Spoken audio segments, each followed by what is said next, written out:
So if you have passion for what you do and you're willing to put a plan together and be prepared and do what it takes, and then you have a strong amount of willpower and you're very persistent, then you're going to be successful in life. And that doesn't relate just to hockey, but that's the path that I chose in my life, and it's worked so far. That was Hnat Domenichelli, two-time Memorial Cup champion, one-time World Junior Gold medalist, 267-game NHLer, an 18-year professional who is also currently the general manager of HC Lugano in the Swiss A-League.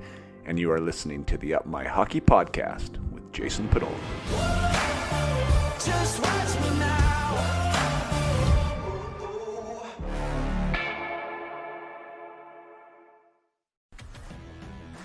Welcome to Up My Hockey with Jason Padolin, where we deconstruct the NHL journey, discuss what it takes to make it, and have a few laughs along the way. I'm your host, Jason Padolin, a 31st overall draft pick who played 41 NHL games, but thought he was destined for 1,000. Learn from my story and those of my guests. This is a hockey podcast about reaching your potential. Hey there, and welcome back to the Up My Hockey podcast, or welcome to the Up My Hockey podcast with Jason Padolin, if you happen to be a first-time listener. Pleasure to have you with us today. We are going to go to somebody who is currently very relevant in the hockey world as the general manager of HC Lugano, that's Hockey Club Lugano in the Swiss A-League, Mr. Hnat Domenichelli. He was also a player agent between his time from a professional player himself. He transitioned into the agency business, and then he's now in the management side of the game. And it's a very, very interesting conversation because he covers so many aspects of the game. We happen to be a day apart in age, so we grew up playing against each other in the WHL.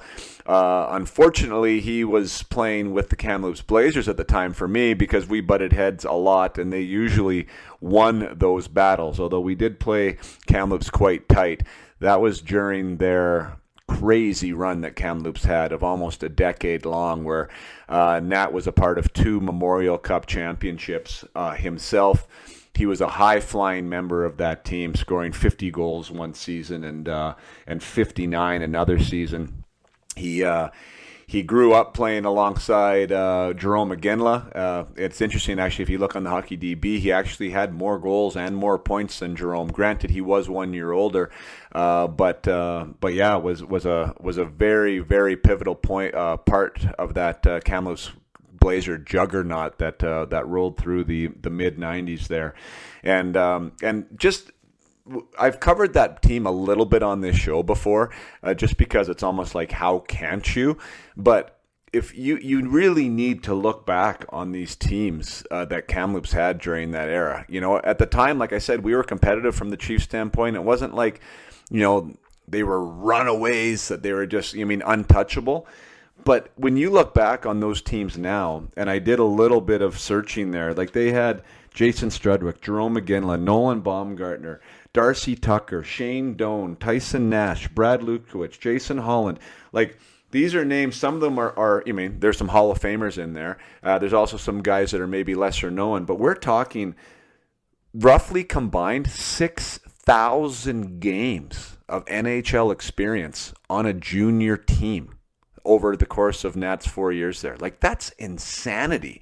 Granted, Shane Doan and Jerome Iginla take up 1,500 games each, but Darcy Tucker almost 1,000 games, and Strudwick with 400 games, and Lukowicz with 700 games, and Nat with 250 games. Again, it adds up. Like, it's obviously hard to play in the NHL, and if you look back across any junior league for that matter, and find 1 or 2 guys from a team or an era that go on to play regular NHL minutes, like, you're going to be doing well as a junior team. To advance players to that level is tough to do, and the Kamloops was just doing it time after time. And this was on the heels of players graduating like Dave Szozowski and Scott Niedermayer and Rob Brown and Greg Hoggood and players along that stature that were coming even before the likes of Iginla and Doan. So it was just an absolute powerhouse there in the early 90s to mid 90s. And we talk about Bob Brown, and that was somebody that recruited Nat, who went undrafted in his Bantam draft year.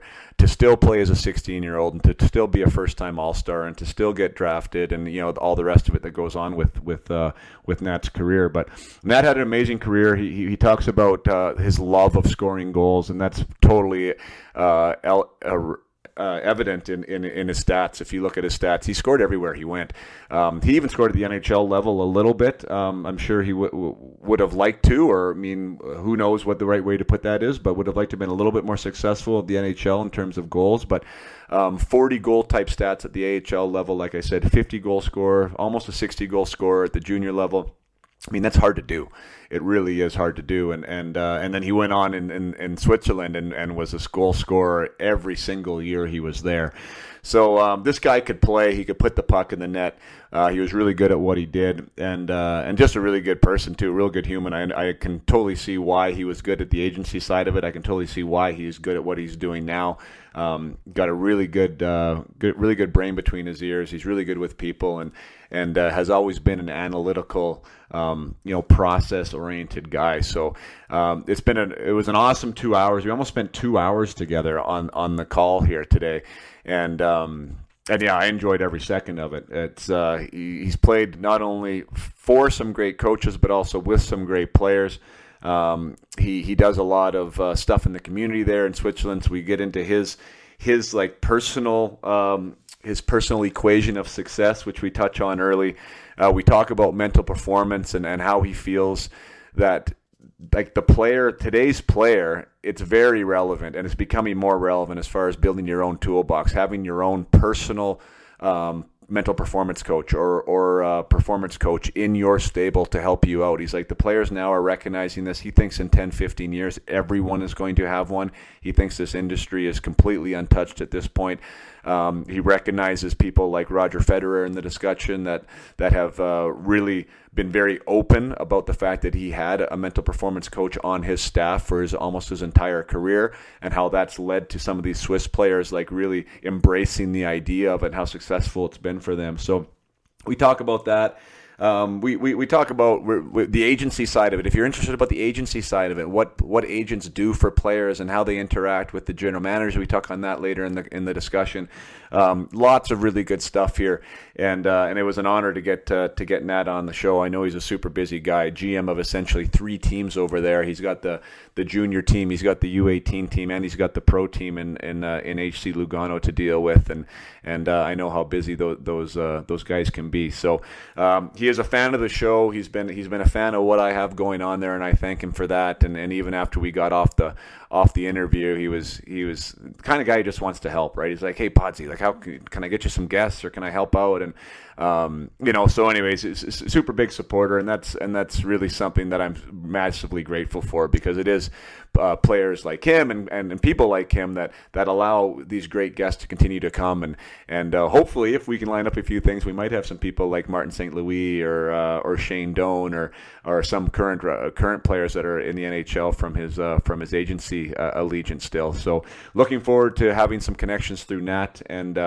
yeah, I know there's a lot of good things to come here with the podcast, and this interview is an example of some new info that's be coming your way, from a little bit of an angle from a GM, from a former player, what he believes it takes to make it in today's game, and yeah, we'll just pass it off to the interview here with Mr. Hnat Domenichelli. Enjoy the conversation. You've been on my hit list for quite some time, Mr. Domenichelli, but we finally got you all the way piped in live from Switzerland at 9:00 at night. Hnat Domenichelli, thanks for joining the program. Thanks for having me, Jason. I don't know if is this Jason or your guests allow me to call you Podsy. But I'm Podsy all day long. Yeah, thanks for having me. Thanks for having me. Yeah, pleasure. Yeah, man, I guess for those listening who don't know, the hockey world is a small place a lot of the time, especially when you're from around the same birth year, playing in the same leagues, right? So I don't remember much of you in minor hockey per se, but as soon as we got into the WHL, the rest is really history, right? I mean, we battled against each other for 4 years, played in a world junior team. We went to different national camps together, and then, same draft. So a lot of those same draft events. So we actually became pretty friendly there back in the day. And then as the hockey world does, you go separate ways, and then sometimes you come back and you collide heads again. So it's awesome to reconnect. Yeah, thanks for. I mean, it's been a long time. Life is not a straight line for sure, but I do remember. I mean, we're both born in '76. I'm originally from Edmonton, Alberta. You're from British Columbia, and you're right. I mean, it's that time of year. It's December, and just before we got on live, I mean, we're talking about here we are in December, and we're reminiscing about the World Juniors and our time in a long time ago, 1996. We were battling it out there for Canada. But yeah, it's you went to the Spokane Chiefs, and I went to the Kamloops Blazers, but a lot of similar paths, you and I, for sure. Yeah. Now it looks like we're headed to the same barber. Yeah, I hear you. When you I was actually as I brought up that minor hockey, that when I left Vernon at 14 and played in that major bantam circuit there in Alberta, there wasn't an Edmonton team. There was we were in Sherwood Park, and then there was a Spruce Grove team and a St. Albert team, and but where did you play? So that's how in the city of Edmonton, the teams that were in Edmonton played just in the city. So then the city was divided in 4 quadrants. And I grew up in Northeast Edmonton, played for the Maple Leaf Athletic Club. Gotcha. And I never played midget hockey. I went played Bantam AAA as a 15-year-old, and then as a 16-year-old went to the WHL and the Western Hockey League. So even in Bantam hockey in Edmonton back in the 90s, there was a league outside of Edmonton, which you talked about: Spruce Grove, Sherwood Park, St. Albert, Leduc, Red Deer. And Red Deer. They would play in the league, which would Calgary, and I played in the local league in the city. And there was the KCs, the Canadians, Southside Athletic Club, and then the Maple Leaf Athletic Club where I played. So we were scared of those outer lying cities. They were too good. Now we know why they're recruiting British Columbia kids coming over. Well, that was a hell of a league, though. I mean, you go through the names, right? That were there at the time.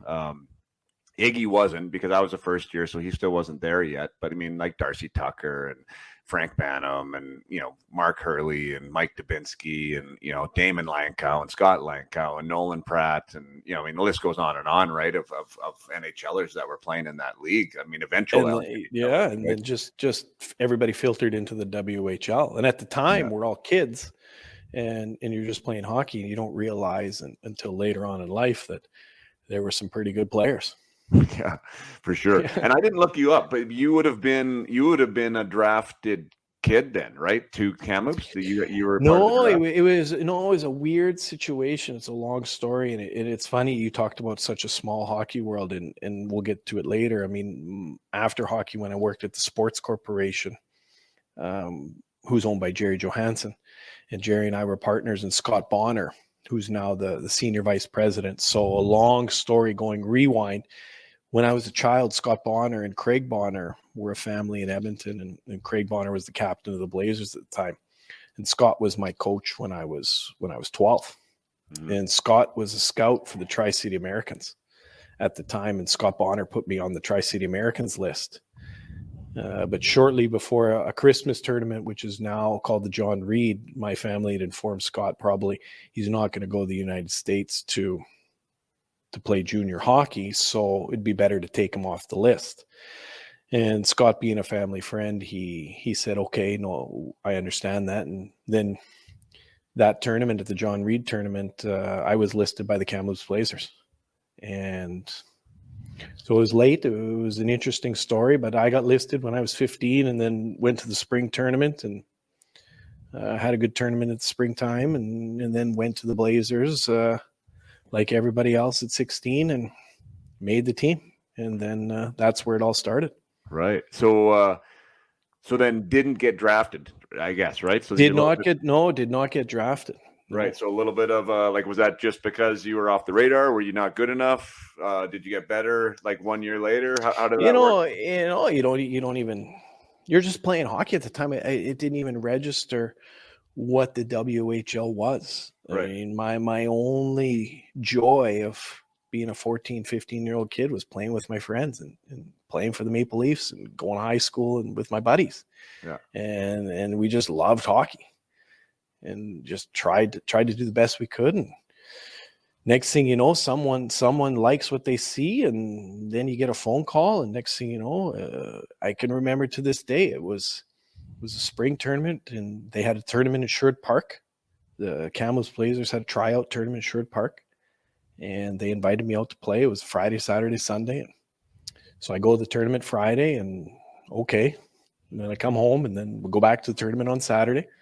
Come home, and then my dad says, there's two men that want to come to the house to talk to us, but I don't want you there. I want you away. So you go upstairs because I don't want you to talk to me. So it was Mr. Bob Brown, who was our general manager, and it was a man named Tom Rennie.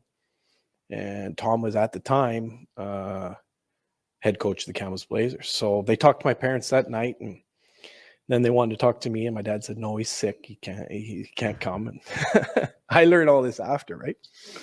And then so I went back on Sunday and finished the tournament, and sure enough, they offered me an opportunity to come to camp and try out that fall in Kamloops. Similar to your story probably, and then going to Spokane, and you were drafted, and you were the big deal. You were the guy.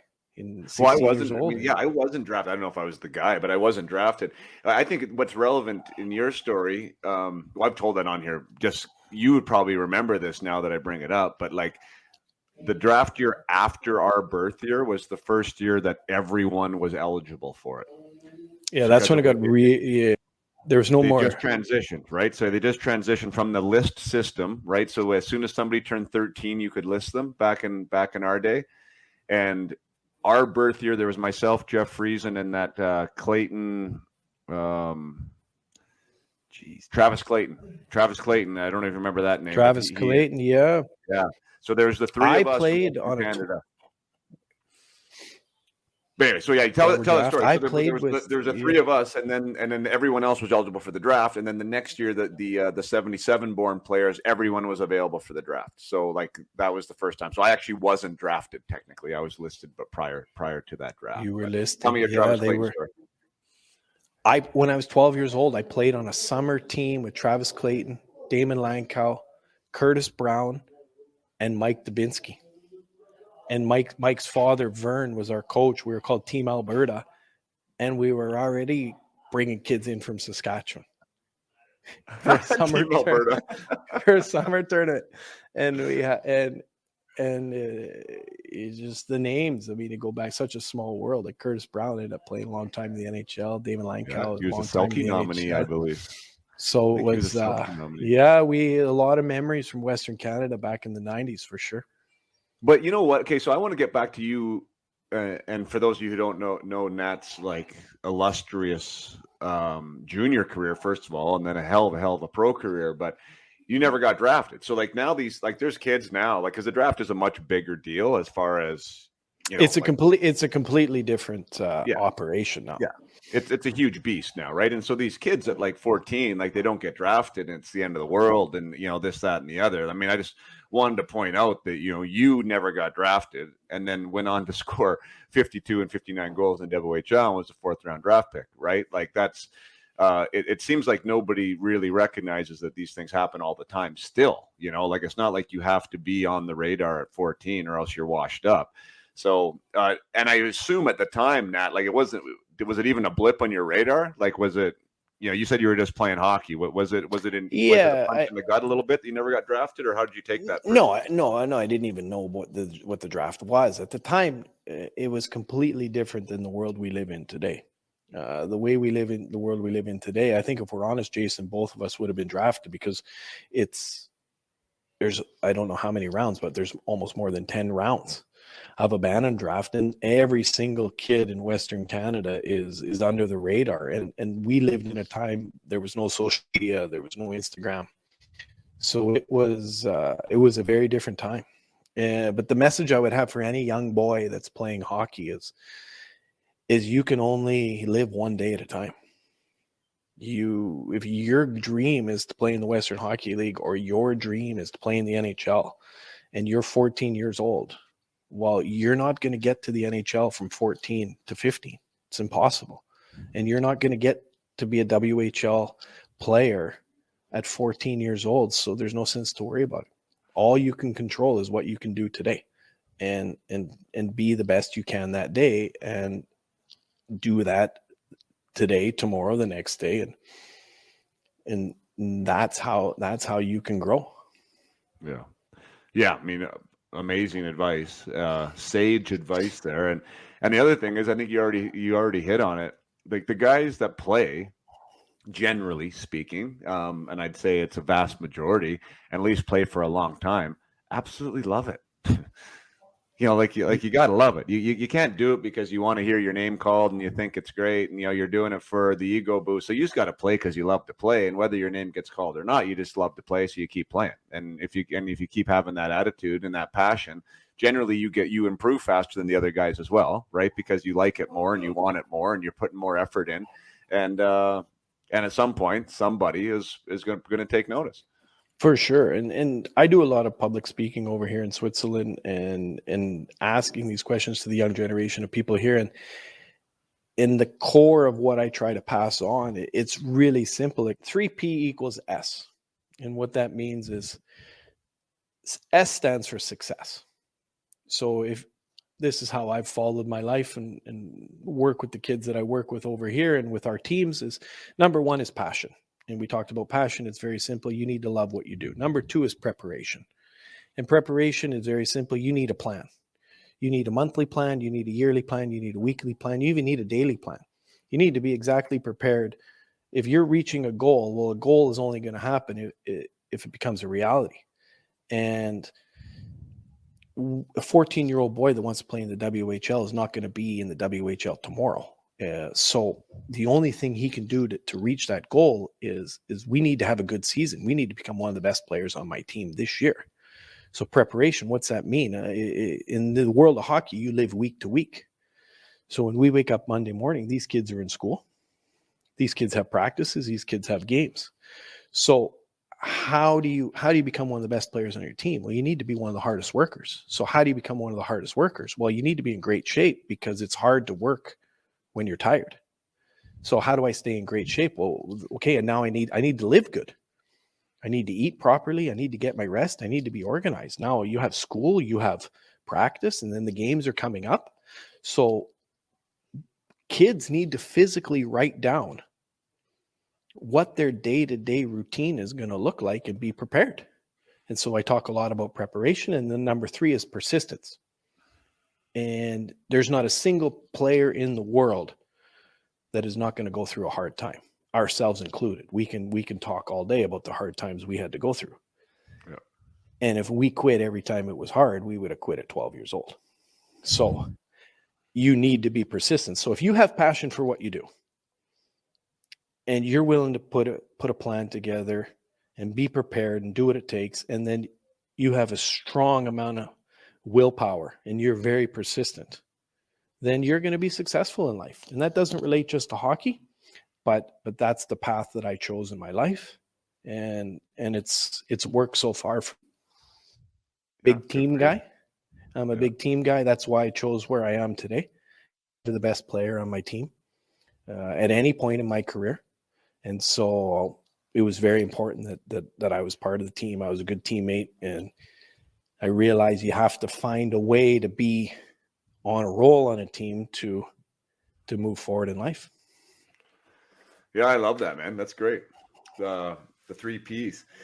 The passion point is something that I actually talk about in week 2 of the program that I created, and it's like a lot of people say you can't teach it, and I do to an extent believe that, that you can't necessarily teach it, but I think that you can focus on it, and I think there's a difference there, right? Like I think it's something that when players are going through it, and especially when things aren't great, or or things are getting hard, to your point, like one of the reasons why I talk about it is because you forget about all the good stuff of why you're playing, right? Like why you put the skates on in the first place? You know, like there's a million little things, nuances that players love about the game of hockey. But when things aren't going well, we kind of forget about them all, right? Well, you're right, Jason. And there's a lot of pressures around the game today, especially as you get closer to pro hockey, where we are, and then now in Western Canada, it's starting even younger and younger, the pressures that are from the outside, which is it's unfortunate, but it's the world we live in. But I mean, people like yourself are there to help guide this next generation of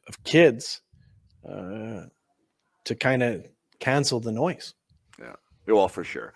And so with that passion piece, you know, like I'm just thinking of some of the things that players have recently said, you know, like they love the first tracks on the ice, like the sound of that being the first one on the ice, you know, like that can be forgotten about unless you actually are intentional about when you're getting on the ice first that you hear it, right? And then that fires you up inside, you know, like the scoring goals, obviously a lot of people say, you know, being in the dressing room with the guys and being beside one of your good buddies and having a laugh, you know, like all those things are things that when we do walk into a day, it can charge us up, right? If we care to recognize them. So anyways, passion for sure. I mean, you are going to be, some guys are wired a little different. I do believe that. I do believe it's something that we can become a little bit more passionate about with the right intention and focus. But then the preparation one is amazing because that's the one that really, I think it's forgotten a lot, you know, I mean, and I don't know what, that'd be interesting to ask you actually, because like my preparation up until,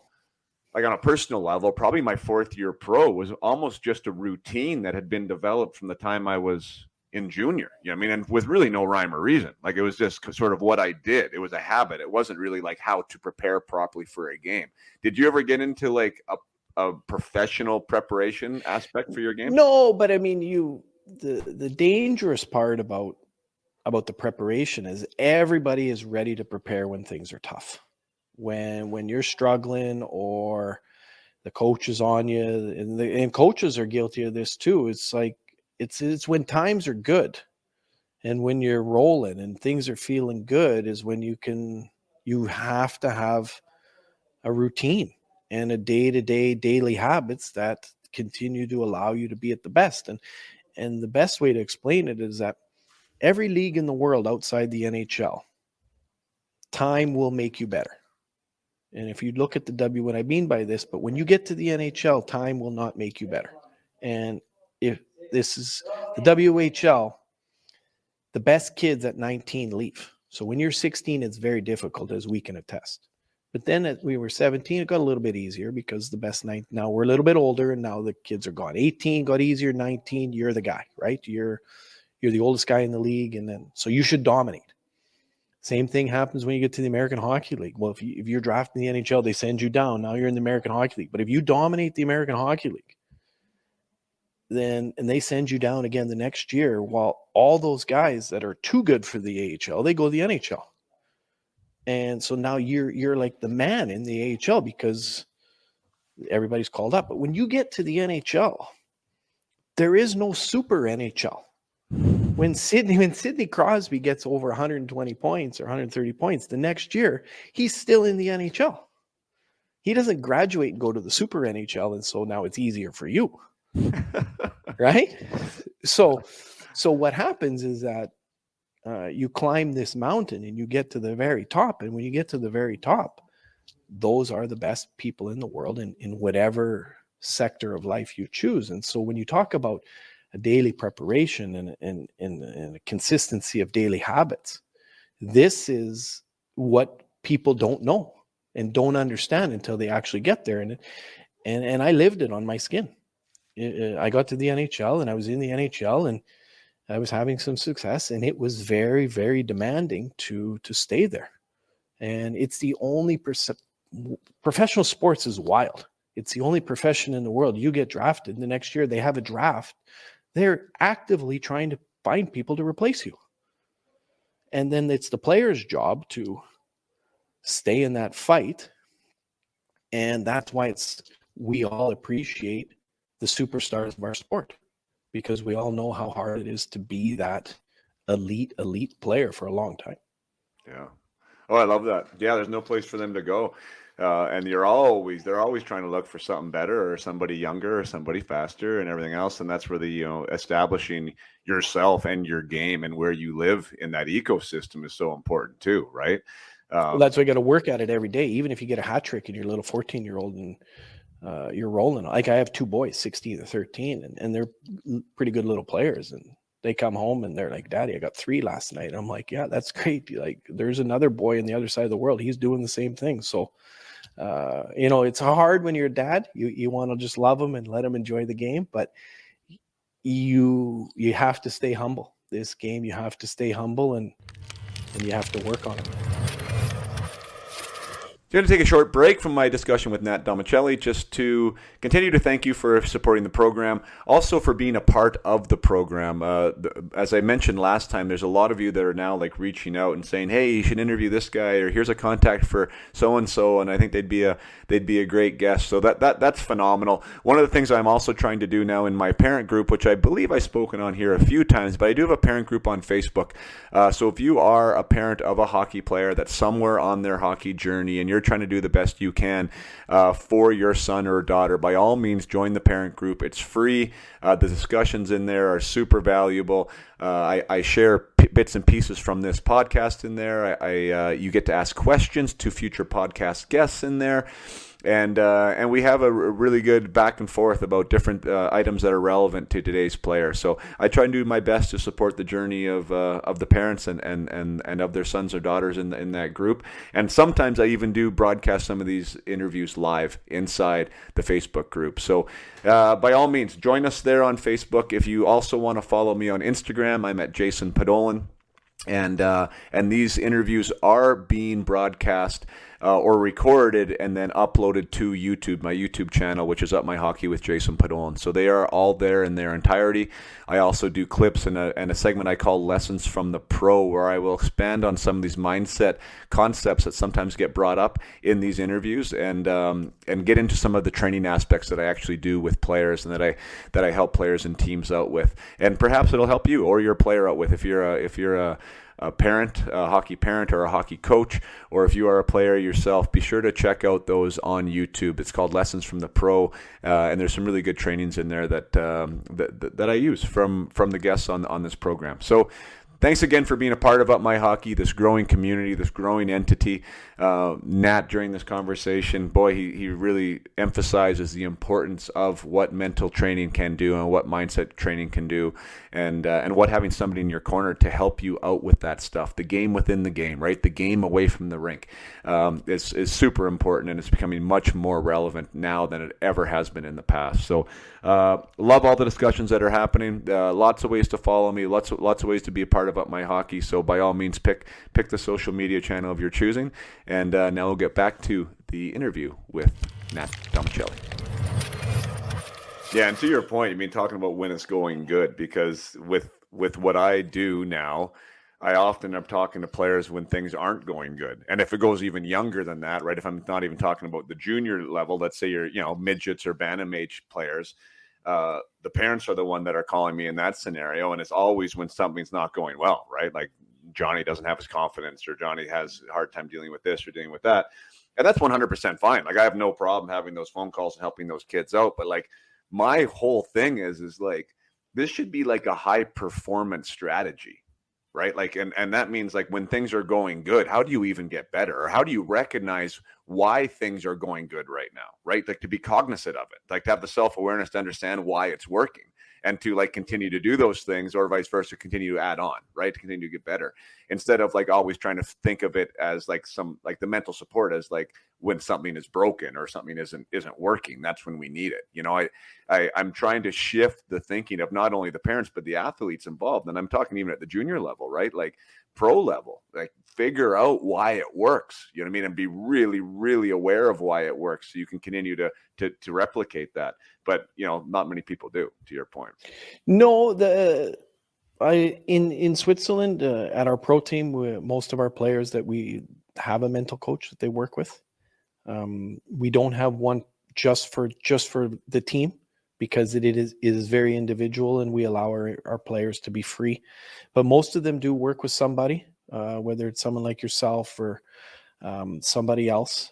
but it's very, very important in today's game. And we're lucky in Switzerland. Like, one of the world's greatest athletes who just retired is Roger Federer. And because we're in a small country, I know it's tennis, but he spoke a lot about it. And Roger had a personal coach, both fitness and mental, his entire career. And he spoke openly about it. And they said, one of the questions was Roger, why would you have all these people around you? And it was just, this was his routine. He was an amazingly talented guy. He's a great ambassador for Switzerland and for sports. And we were able to listen to this in public television here. And he talks about, he doesn't go into great detail. I haven't had the opportunity to hear it much in detail, but I know people that have heard it, and it was amazing. Like, if it's good enough for Roger, then it's good enough for everybody in Switzerland, was kind of the message, right?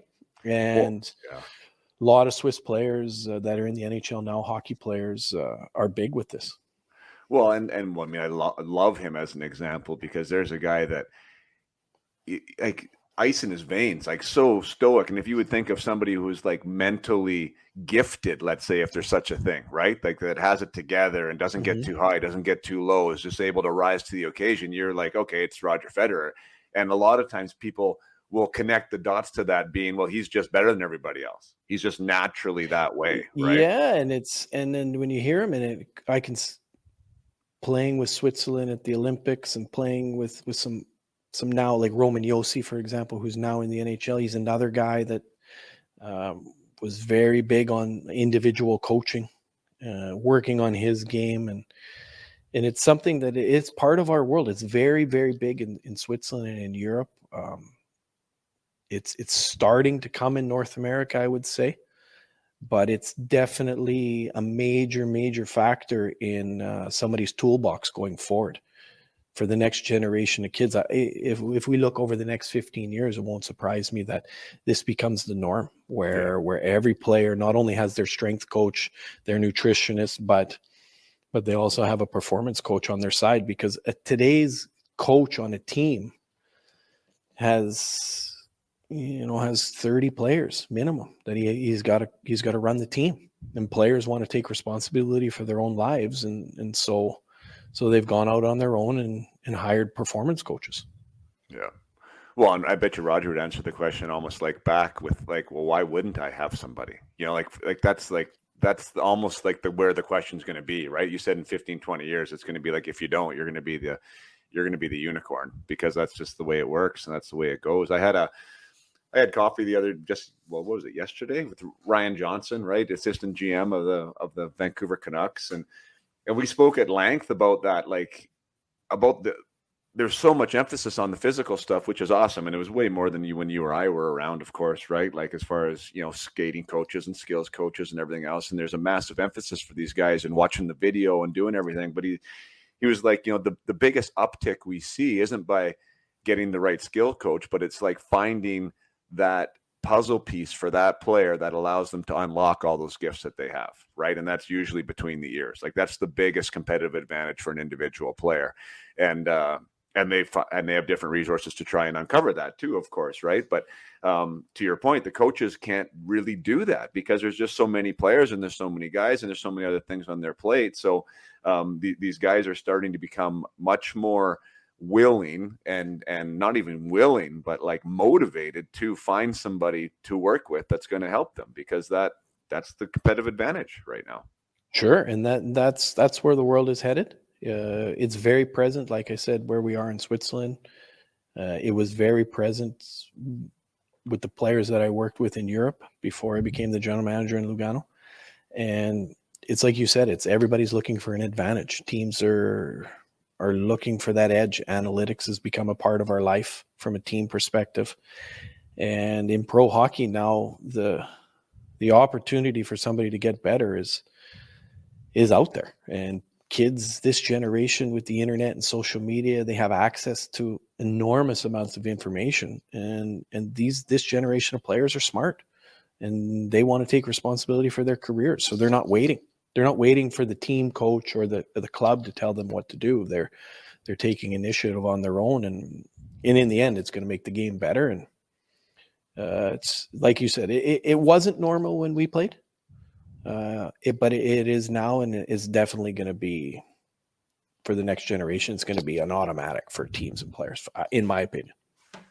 What a feather in your cap to go back to the Blazers, like to be recruited by one of the best talent scouts probably to ever walk the face of the earth, at least at the junior level. You know, Mr. Brown put together those teams there. That was absolutely ridiculous. And, you know, I've had Tyson Nash in the I've had Luka was supposed to come on. I've had some of your guys from that era. But it's obviously more of reflection now, like looking back, because when you're in it, I'm sure you don't appreciate it, or you don't even realize that you're playing with a future Hall of Famer. You're playing with, whatever, how many thousands of NHL games were in that locker room with you. I mean, over the 4 years that you were there with your 200 games being a part of it. Like what a special time that must have been, like now looking back.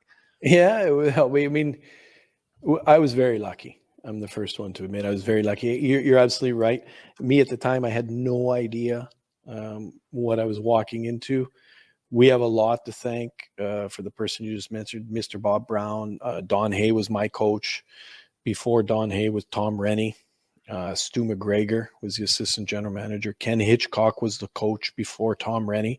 So when I arrived in 1992, the foundation of the organization had been built in the 80s. I think they won 6 WHL championships. They'd been to the Memorial Cup, I think twice. And then in 92, the year before, they won the first Memorial Cup in Seattle. So when I showed up, there was already champions on the team. And then the names, there are too many to list. There was Hall of Famers on the team in 92 before I even arrived in Kamloops. And there were Hall of Famers in the 80s that were on this team. And then I joined the team, and then there was Hall of Fame teammates that went on to have illustrious NHL careers. And you're right. You look back and you look at the names of this junior team, and I don't know if we were the best team, but we were pretty good. Yeah. I don't know how, but you know what? It goes back to those 3 principles. Like if you talk about passion, we had some of the highest character guys that wanted to compete, and you know who they are, every night, and it just wore off on everybody. Like I'm the first one to admit I was not a physical player. I was probably the last guy that should have been playing in the Western Hockey League in 1993 at 16 years old. I think I'm better for this generation, but you had no choice. It was just survival of the fittest out there. And we were competitive, and our practices were hard, and losing was not acceptable. And there was an internal battle every day. And those guys, those teammates, those 4 years in Kamloops allowed me to have the career I had. Yeah, that was a special group. You mean, and it was really cool to hear Jerome talk just about his first year. You mean, you were there as a second year at that point, and you saw Jerome Agenla walk in, and maybe now, like, that's even probably a cool conversation to have, because Jerome said he couldn't get in the lineup, right? Because it was the Kamloops Blazers. He was. Wow, he's pretty modest. There was room for Jerome. There's no. he was very good. He was very good. Of course. But he said that year, which was one of the hardest years for him ever, although he never left. Like, he did play. I don't remember exactly, but I think he played 46 games or something. It was very difficult for all of us. Yeah. I'm a 76. He was a 77. So when I arrived, my rookie year, there was 5 16-year-olds. We all made the team, but you're right. I only played 45 games out of 72. And the next year, I was a 17-year-old, and Jerome came in as a 16-year-old, and he was very, very good. And he didn't play all the games either. Yeah. And a lot of times he wouldn't play until the second period or the third, depending on the score of the game, right? No, there was nights he wouldn't even dress. Yeah. When I was 16 years old, 2 of the other 16-year-olds were Nolan Baumgartner, who was a first-rounder to Washington, who went on to have a great career, and now he's a great coach. And the other one was Shane Doan, who was a Hall of Famer. And Shane never played either, played half the games. Right. And Shane, and then the next year, Shane had a late birthday. So the next year, my second year when I was 17, it was Jerome and Shane's draft year. And these are Hall of Fame guys that went in the first round. Like, they're phenomenal. But at the time, because we didn't know what was going on, we were just playing. And then that was 1994. That's when we won the Memorial Cup in Laval. Yeah. And That's phenomenal. Well, what do you think about, like, I mean, there's an interesting case because it has been, it'll forever be a topic of discussion. Like what's the best route, in that scenario, the 16-year-old kid that's not in and out of the lineup, not playing games, not playing good minutes, or should they be playing AAA hockey and being first power play and playing 25 minutes a night, right? Like, I think that we could probably argue both sides of that coin, but here's a scenario where there's Jerome McGinley, Shane Doan, who couldn't play at 16. Well, they could play. I don't know if Bob Brown had a big strategy that but it was one of the I think we had 27, 28 players that we carried. And I don't know why they could have played. They were good enough to play. It was just, there was a hierarchy. There was a lot of good players that were 18, 19, 20. And to answer your question, Jason, is I guess you have to trust the people that you're around.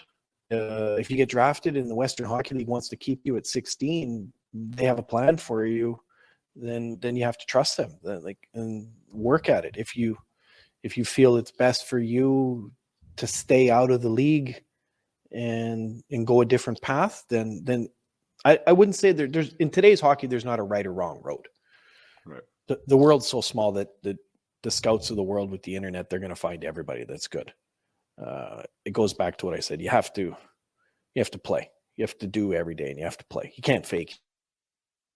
So, is there a writer? I mean, everybody wants to play. Nobody wants to ride the bench.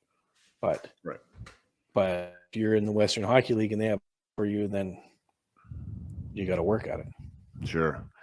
So I guess it's just, that's where the humble pie comes in too, right? Because nobody wants to be out of the lineup, and no matter where you're playing, everyone thinks that they probably should be in the lineup, and then I just that example, and of course, I'm sure they were good enough to play, to your point. I'm not saying they weren't good enough to play, but for whatever reason, they were not in the lineup, and they weren't everyday guys, right? But there they were, still kept showing up, showed up the next year, and obviously still became Hall of Fame players. So, that's the last P of your P's is the persistence, right? Like just to keep. Yeah, you just keep banging on the door and every day, and you're getting better, and it just gets harder. You get into pro hockey, the competition's higher. But it's persistence. Yeah, you just got to keep going. You got to go every day, and we're all chasing something, right? So, and I'm still in it today. I love hockey. I'm the general manager now. We have my team. I'm old. I can't play, but I love my guys, and that's what I push on my guys. And we're chasing the next trophy. We're in competition, and that's what gets me up in the morning. When you talked about yourself, and you were making fun of yourself a little bit there, saying that you were the right style player for that era, but obviously, you were able to get it done from an offensive side. But I do want to dig into that whole idea of your approach, because it was hard, it was tough, right? It was tough. It was a hard league. It was a tough league. On any given night, you could legitimately get hurt. Right, like there was a strong chance of something happening that you could get hurt, and that's not a comfortable environment to play in, especially to try and perform and to score goals in.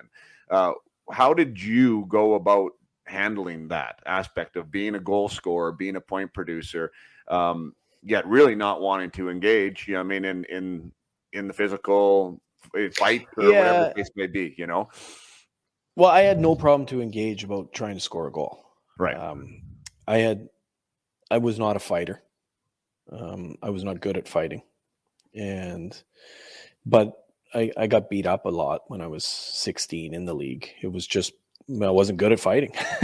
But we got in them, but I lost them. And, but the one thing I will say about myself, Jason, is I love to score goals. I absolutely love to create offense and find a way to put that puck in the net. And I loved it. And every day I woke up and I wanted to score in practice, and I wanted to score in exhibition games, and I wanted to score in summer practice. And the game of hockey to me as a forward was okay, well, drop the puck, let me try and score. And you can talk to my old coaches. They said probably I wasn't the best defensive player in the world. I was like, well, I'm going to score goals. I want to score. And as I grew as a player, and you become a complete player, and you learn the inner findings of the game. But going back to when I was 15, 16, 17, that's, I think, what kept me around. And it goes back to passion.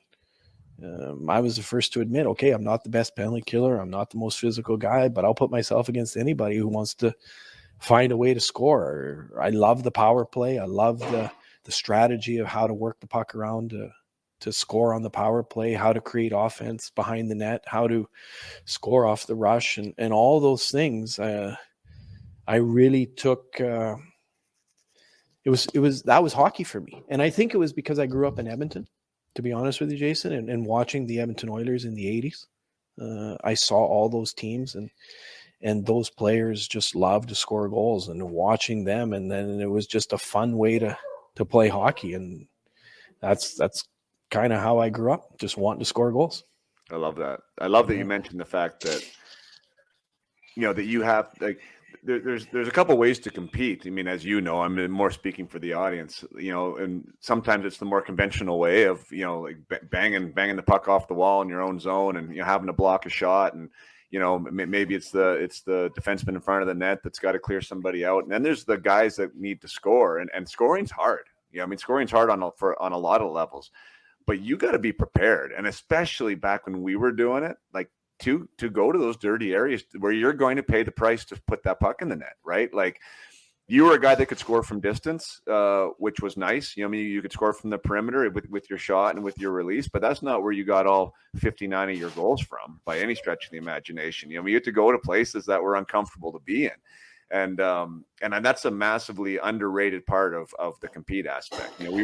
We were dealing with that with our younger guys this tournament that we were just at, where our younger, my U13 guys are having a hard time scoring goals. And we started counting how far away they are from the net when they actually did score, like when we scored these goals, right? And it's, like, those areas are hard to be in. Like, not everybody's Ovechkin that scores off the half wall and the one-timer all the time, right? Like, you got to go to these areas where it hurts.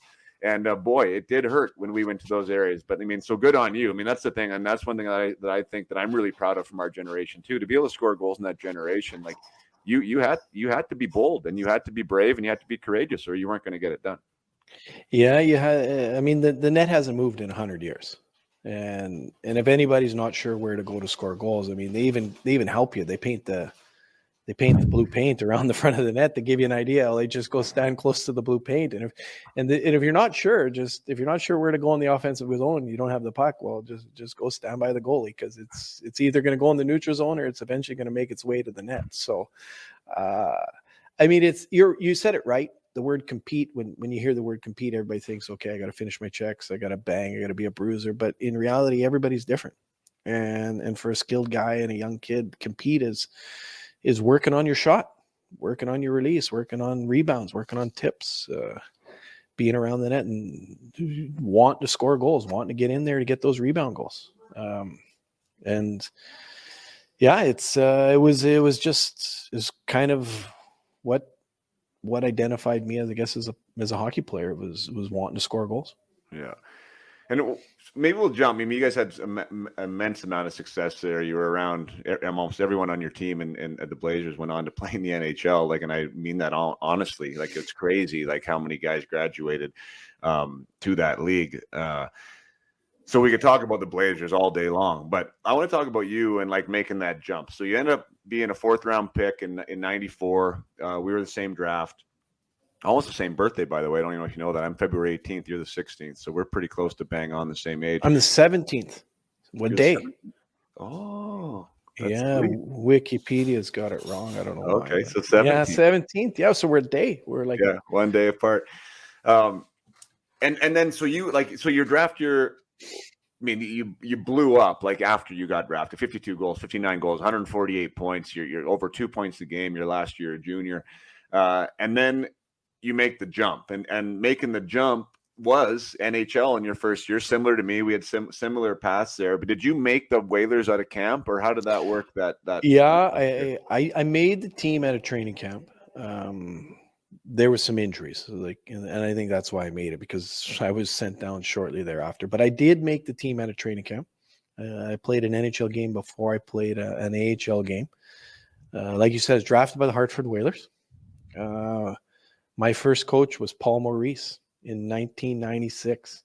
That's wild. Yeah, young Paul Maurice. He was there in Hartford, and my line mates were opening night. Mark Janssens was the center, and Stu Grimson was on the right side. So we were the bruising fourth line that night, and I did, and then I got sent down once everybody got healthy, and then I spent some time in the American Hockey League in Springfield, and then I was up and down, and then I got traded my rookie year to the Calgary Flames in the new year. So that was a challenging time. My rookie year, I ended up a little bit in the NHL, a little bit in the American League, traded Calgary, finished the year with Calgary Flames, joined them right before the trade deadline.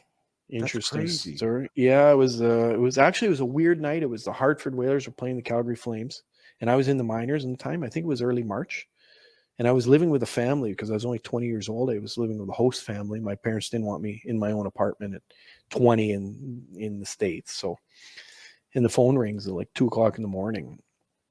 I'm not answering it, right? So it's just on the voice machine, and this message is for Nat. It's the general manager of the Hartford Whalers. It's Jim Rutherford. Please call me back. So then the billets wake up, and phone rings again 5 minutes later, and it's Jim Rutherford. Nat, I'm sorry to tell you, this is part of the business. We've traded you to the Calgary Flames. Thank you for everything you've done, and the Calgary Flames will call you. We wanted a veteran defenseman, and they wanted you in return along with others. So I was traded, and then like 5 minutes later, Al Coates, who was the general manager of Calgary, called me and welcome to the Calgary Flames. Sorry for all the confusion. We traded last night after the game. Calgary had played in Hartford, and the next morning they said, we're in Florida now. Come to the Hartford airport tomorrow morning. There'll be a plane ticket for you, and you're going to join the team in Florida. And that was trade one. That's crazy. So, like, what are the parallels is what I'm crazy, because I mean that was essentially almost the same thing happened to me, right? So I was traded at the deadline to Toronto, or my rookie year too. So, shocking. Totally, yeah, it was completely shocking. Yeah, to say the least. Completely shocking. I wonder why he called you at 2 a.m. That's so strange. You couldn't. Well, they played that night, and they made the deal at I guess after the game. It was myself and Glenn Featherstone, right, from Hartford, and the late Steve Chason, who unfortunately passed away when he played with Carolina. But Steve had played in Calgary, and they made the trade after the game. And so I guess they needed to get a hold of me. And then, like I said, there was no social media back at the time. And right. And then the next morning I was on a plane. And they and you were having a good year there, like in Springfield. I'm talking about like 24 goals in 39 games. That's 48 points, over a point a game as a 20-year-old. Like that's it looks like you just stepped in and didn't really miss a beat. Obviously, right? Still feeling good from junior, and didn't really have much of a hard time adjusting. Yes, it was fun. Springfield, we were split with Phoenix. Phoenix and Hartford shared the team, so we had a lot of prospects down, and I just it was comfortable from the beginning. Like I talked before, the AHL felt comfortable to me. I'd come off my last year junior. I'd made the team in training camp. I had played some NHL games, so I had confidence, and they were very good in their communication with me. They always explained to me why I was going down, what was going on. So it was a very healthy process with Hartford. That was for sure. That helped. And so let's talk about that, because I can relate to success at the AHL level from a goal scoring perspective, and from being, whatever, top scorer in the league at one point when I was there, and had success from a young age too, as you did. And then you had more games and more success at the NHL level as well, scoring those goals. But what was the biggest difference between being a scorer at the AHL level to the NHL level, or why the 40 goal pace that you could consistently put up at the AHL level, not really get that at the NHL level? Other than Yeah, the treatment.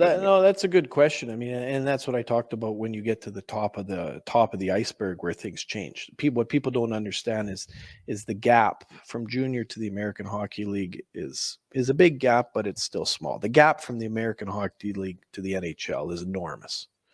And the top line players that are in the NHL the year before are still there. So if I wanted to become a 40 goal scorer with the Calgary Flames at the time, I was competing against Theron Fleury, and he was not going anywhere. And then it became a situation, you get a chance over time.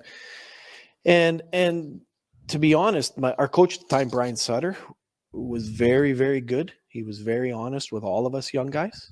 And he tried his best to explain it to us. He said, you need to do other things. You need to be good defensively, good on the wall, be able to kill penalties. You can't, because you're not going to score. The defensemen are too good, and the power plays are for our superstars. So it took a while. That's why I was up and down early in my career. I was having a hard time scoring at the top levels, and then I'd float down to the fourth line. So the general manager, the management didn't want me not getting ice time and not developing. So back to the American League to work on my game. And so I think in my early years in Calgary, that was the hard part. And then over time, I started to develop, and I thought I became a more complete player, and that allowed me to get on and play, the games that I played with Atlanta and then in Minnesota. So it's a process. You have to go through it. And I mean, when you're always the top guy and always scoring, you don't realize it. And then you get to the highest level. But it happens to everybody. If you look at the NHL, it's filled with guys that, and you had a guest on recently, Brad Larson, who mentioned this. It's, you want to survive in the NHL, you have to add things to your toolbox, because, like we said, Sidney Crosby's not going anywhere. Yeah. Well, I find it interesting though, like, and that's when I do watch guys. I mean, there's sometimes like elite talent that gets put in those, whatever. I mean, you're a right winger. Let's say you get that top line right winger spot or the second line spot, and then you're there not to fail, but to succeed, if that makes any sense, right? Like, it's not like, okay, let's see how it goes. And if it doesn't work out, then you're going to go down to the minors. It's almost like, we're going to keep giving you that chance because we believe that you can be that guy for us, right? Like, you have to do it every day.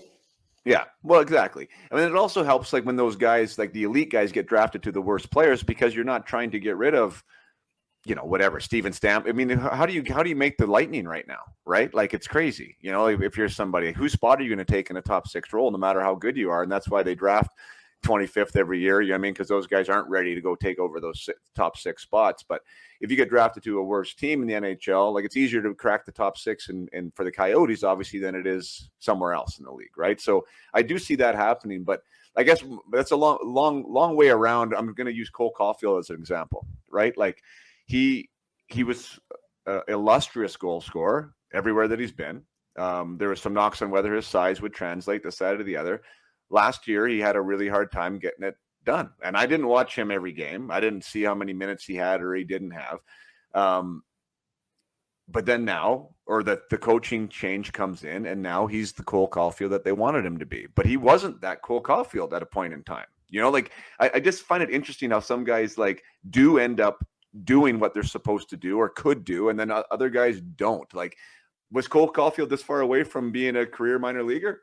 I don't know, but he looks pretty good in the NHL right now. No, yeah, I don't think so. I mean, he's a really good player, and he's doing very well right now.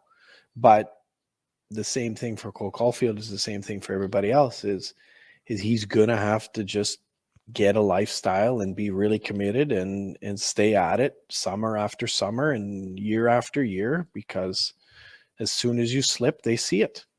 And you see lots of guys, and it's not bad. It's just, we talked about, there's a draft. There's always someone else coming.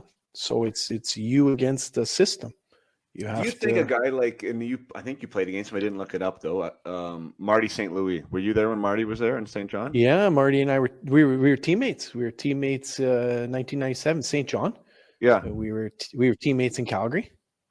Okay, so there's another guy, right? So I've heard about his work ethic and his competitiveness, and I didn't know him personally, right? But I did hear the story, whether this is right or wrong, that the Calgary said that he'll never play in the NHL when they sent him down at one point. I don't know if that's true or not. And then he ends up going on to win the Hart Trophy. Now, was that him getting that much better over those years, or is that like a lack of opportunity, or like what would you describe that as in the case of Marty St. Louis? Yeah, he's very determined. He's very, very, very determined. It took a long time. I mean, Marty and I played together when he was a rookie. He was in Kansas City. We were in St. John Flames. I believe it was 1997. We had a very good team, and our coach at the time was Bill Stewart, who went on to coach the Islanders. And Bill he wanted more players. Bill was very competitive as well, and it was like a chance to win the Calder Cup. We need going players. And Bill and the management were looking for guys, and there was a guy, Marty St. Louis, was playing in the IHL. Finished his college in Vermont, was in the IHL, and wasn't even on an NHL deal. And Calgary signed him. He showed up. He was one of our best players in the American Hockey League in the playoffs. We went all the way to the Game 6 of the Calder Cup Finals, and he was unbelievable. The next year we were at camp in Calgary together. I don't want to say we got sent down on the same day, but we both got sent down. Year 3, we were line mates and it was like an anger with Marty. Yeah, I'm not going to be denied. And he got up.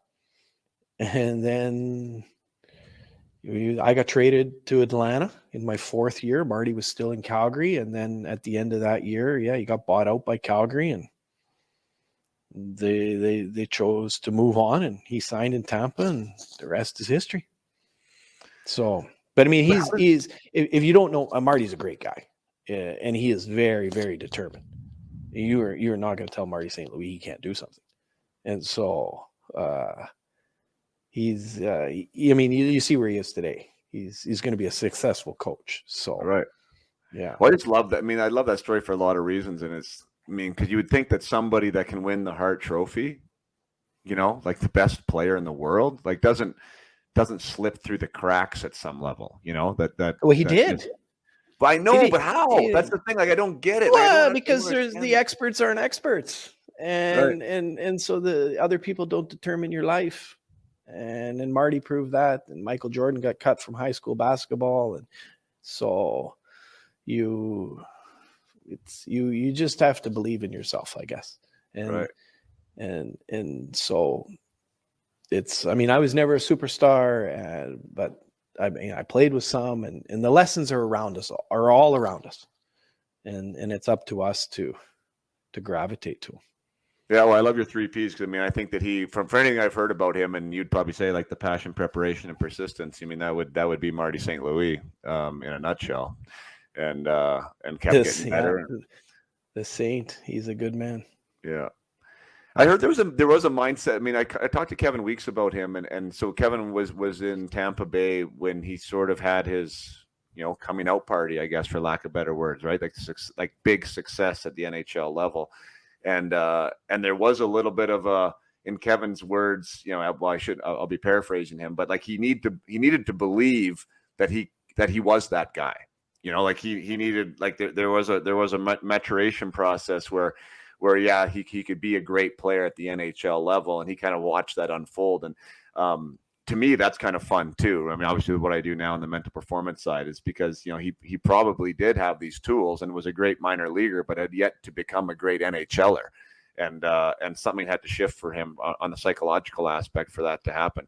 I would love to have him on as a guest and talk to him about that, or what he would think was the difference there, whether it was a coach or whether it was a personal belief system that changed or something. But I highly doubt it from one season to the next, like that is all of a sudden his skating improved that drastically, or his ability to play the game.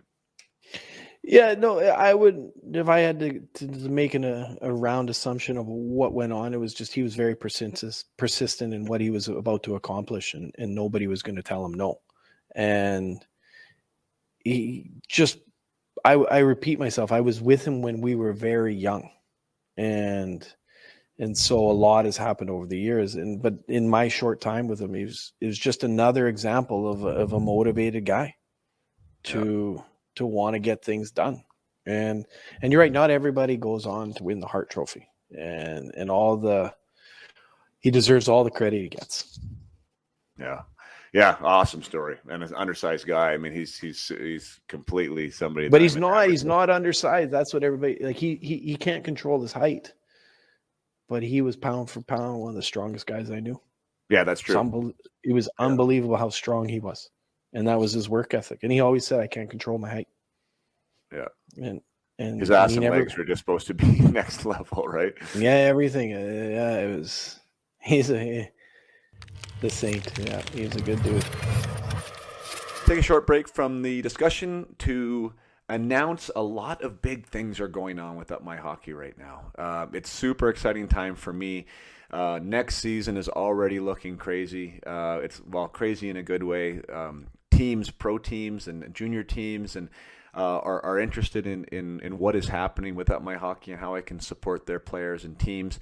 And with this type of growth, and with my work with the minor hockey teams, the amateur teams on the U18 side and the U15 side, and with my work with the Silverbacks currently, there's a lot going on, and with there being a lot going on, I need help, and it's a good problem to have, except that it's not the easiest thing to find amazing people. So I have talked about this on the show before. I haven't gone public with this yet. I haven't announced it on any of my social channels, and I haven't put an ad out or anything, but I am doing a soft intro that if you are of the growth mindset, if you believe in growth mindset, if you believe that skills can be developed, whether they're mental or physical, and if you believe with the proper support that people can grow and expand and evolve, and if you love this sport of hockey, and if you have a hockey playing environment, if you have played hockey at some type of level, preferably junior or above, and you're interested in getting into a new career and supporting the growth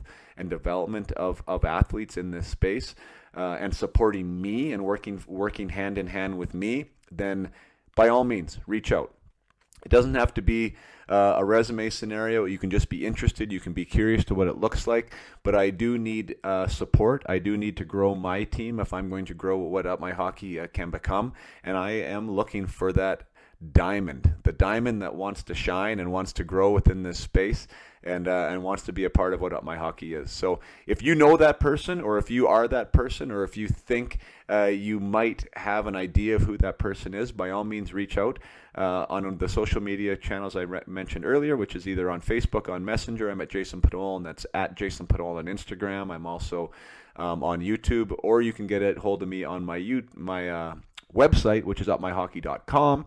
There's a contact form there, or you can also email me at jason@upmyhockey.com if you feel like you would like to work with me on developing young athletes, and working in the background and everything that happens here at Up My Hockey. That would be fantastic, and I look forward to talking with you. Now back to my discussion with Hnat Domenichelli. So what made you jump over the overseas there, across the pond? You had you were in the NHL for a long time. Like once you made that jump, I guess it looks like in 2000, you never played another AHL game for 3 seasons or so. So you were in the NHL doing your thing. Yeah, it was interesting. A lot had to do with the NHL lockout. I was with the Minnesota Wild, and it was 2002. And I knew that we'd had meetings at the NHLPA, and there was a lot of talk about like 2004, 2005's coming, and we're probably going to miss a whole year of hockey here. And you need to prepare yourself. And I got waived from Minnesota. I finished the year. I played in the Houston Aeros in the American Hockey League. And at that time, I made the decision. I was offered a 2-year contract in Switzerland. And I was concerned about the lockout, to be honest. I didn't. The rumors were true, and there wasn't going to be any hockey. And so I was offered a 2-year or a 1-year contract with an NHL team to stay for a year. But then I was concerned if I waited until the lockout, then all the superstars would have come over to Europe, and it could have been a tough spot. And so I took the chance, and I came over. I thought, okay, I'm going to play these 2 years, and then we'll see where we are with the NHL and post lockout. And then my life changed. I met my wife, Ludovica, and we were married in 2005. And then into 2006, and then I made the decision, okay, I'm going to stay in Switzerland. I was comfortable. I had a good role. And then I ended up finishing my career in Switzerland. I didn't come back to North America to play. I'm still here today.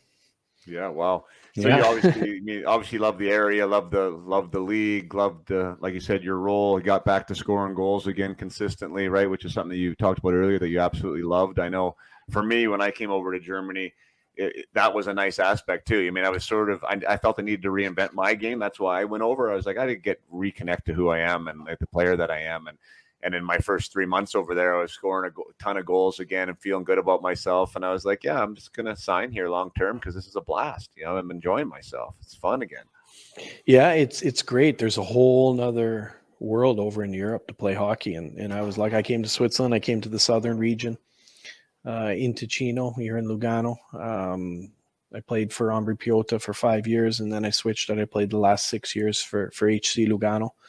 And it's an Italian region speaking. And my wife is from Lugano. Both our children were born here. And then now this is home. Lugano is home for our family. And I retired in 2014. And then we had a family meeting and decided, okay, this is where we're going to raise our kids. And so you never know where life's going to take you. But things worked out pretty good on the decision to come to Switzerland. And still, we love it over here. Well, you said before we chatted off camera there that you arrived, even though you had some descent, you didn't have a passport, a Swiss pass. You were an import. That's correct. Yeah, I was an import. My first 5 seasons in the league, I played as an import. So what that means is in Switzerland, at the time it was 4. Today it's 6. But when I played, 4 players in the country could play with a different passport. Every other player on the team has to have a Swiss passport.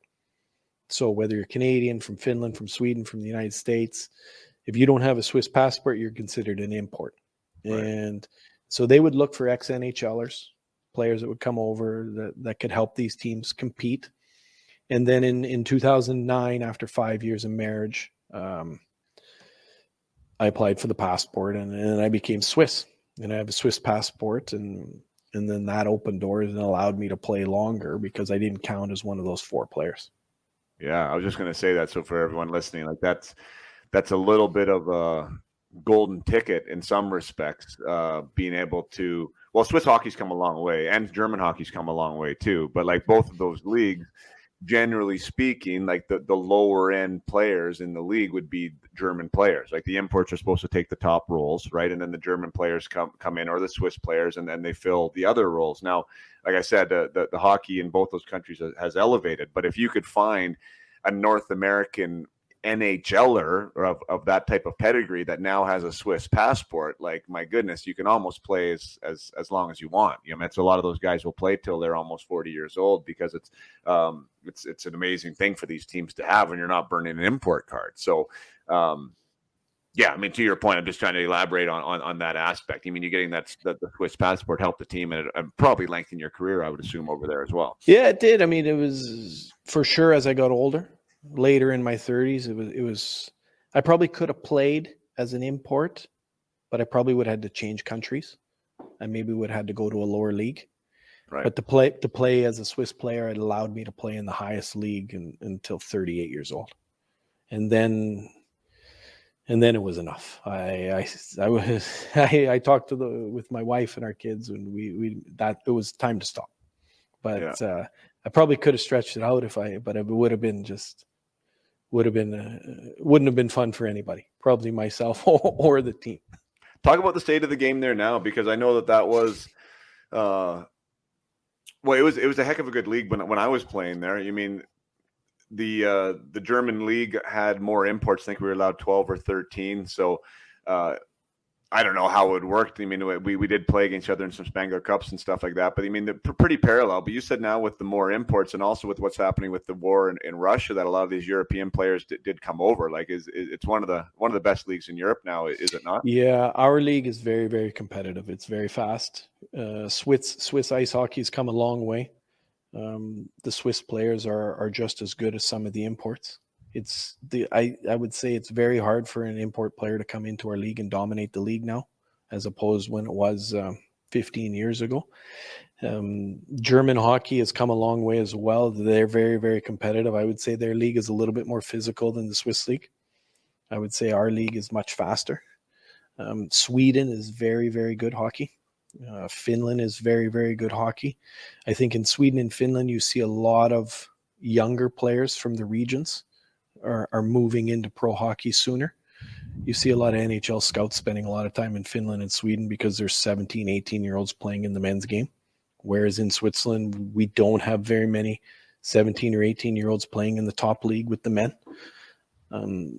But it's very, very comfortable for the players. It's especially the imports. We play 52 games. Our country is very small. Everything is on bus. There's no overnight trips.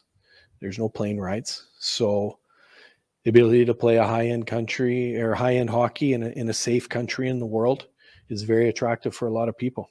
And we have a very, very good team in a very competitive league, and we're always searching for new players. We do a lot of time scouting. We're watching a lot of hockey games, and we're always looking for that next player, the Swiss and imports. So and the salaries are super attractive too, right? Like the budgets have grown. I mean, we cannot compete with an NHL budget, but we do have a very interesting budget. That's probably one of the most challenging parts of my job is the salary cap. That's interesting, building the team based on the money that we can afford the players, knowing there's competition, like you said, with the KHL, with Sweden, with Finland. And we're losing some players now to the NHL, which is actually the growth of Swiss ice hockey, where in the past, not very many Swiss players were in the NHL, and now we're over 10, and it's growing. I think in the next few years, you're going to see the entire Swiss national team will be playing in the NHL.